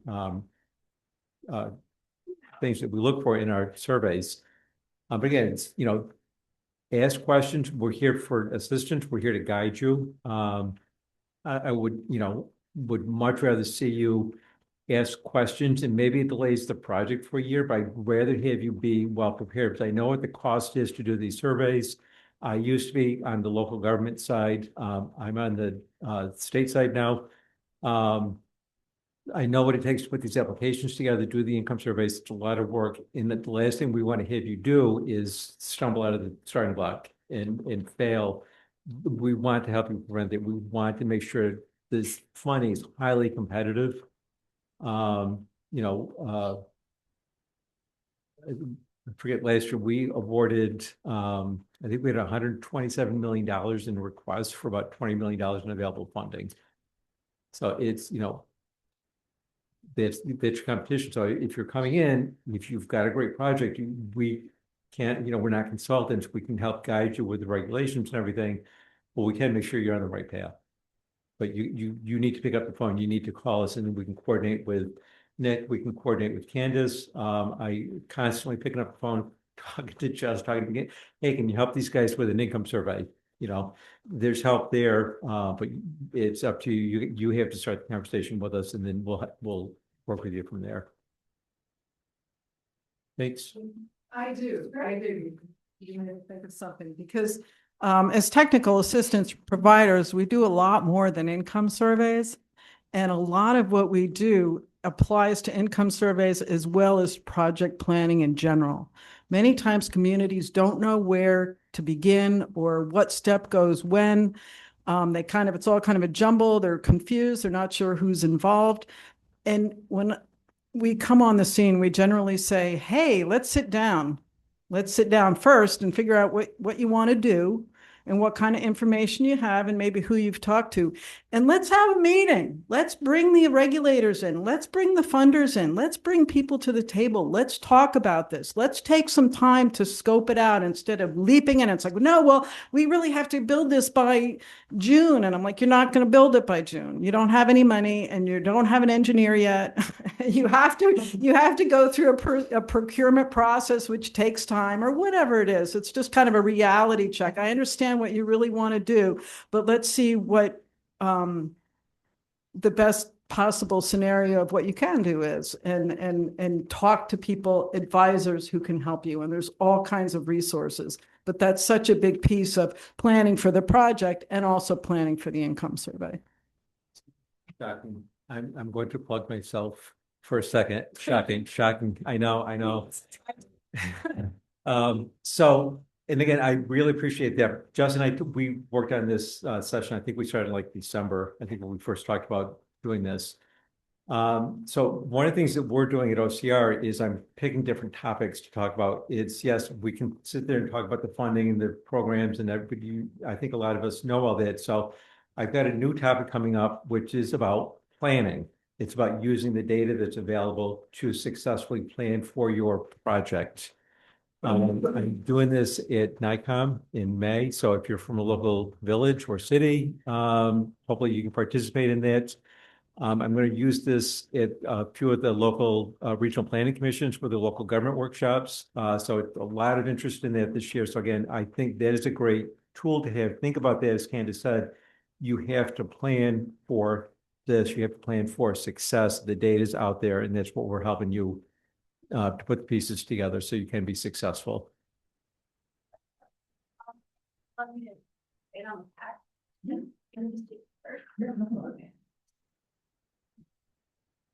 All right, and since we're all plugging ourselves, I just want to say that although, as I mentioned at the top of the training, that the EFC, we do technical assistance, we do not compete with RCAP. We love working with you, and you can reach out to both of us. We'll figure out who's the better fit. Obviously, if it's income surveys, we're going to refer you to Candace and her team.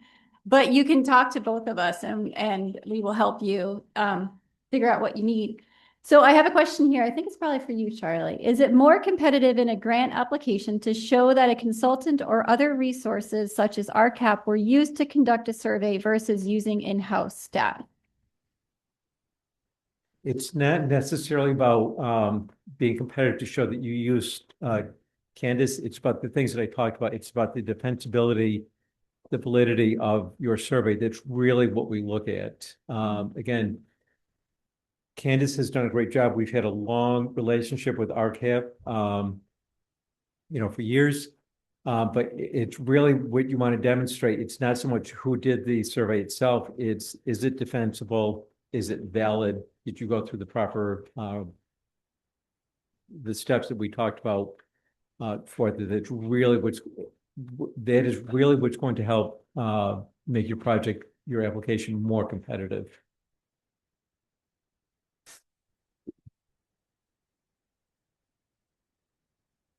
And I'll just wrap up by echoing what Charlie had said on the value of our community assistance team. So at EFC, we work with the Department of State, Homes and Community Renewal, the Department of Environmental Conservation, and the Department of Health, who can set up meetings, and we can talk one-on-one about your project. We can go through any questions you might have. I think we always suggest reaching out as early as possible, even before putting together an engineering report, because we can provide some guidance and suggestions. I'll also just say we have a wealth of resources available on our website, including a ton of recorded webinars that we've held previously with helpful information. And I'll also say it's never too late to reach out, because as we work with co-funders, sometimes there's opportunities that you might not be aware of. Thank you.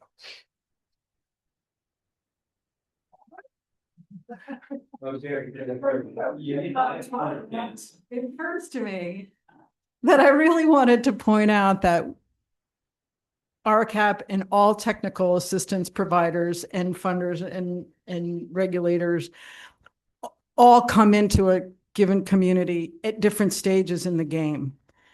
So maybe the community is just beginning and they haven't even hired an engineer. Maybe they've got a full design and there was a wrinkle in the regulations that caused them to need to come back for funding. Maybe they've been through a water project, but now they need a sewer project. Maybe they have an existing system that needs an upgrade. Maybe they're starting to build to plan for a sewer system that they've never had. So all of us come into the project wherever that community is, and it could be at multiple, any stage of the game, and for a small role or a larger role. And we all just try to pitch in and help whatever they need assistance with in that moment. Just again, this is just a bit of advice. In my prior life, I was a consultant, so I know, again, the local government side and then, coming to the state side. But again, one of the important takeaways in this overall community development overall is just because there's funding available doesn't mean you're ready to apply.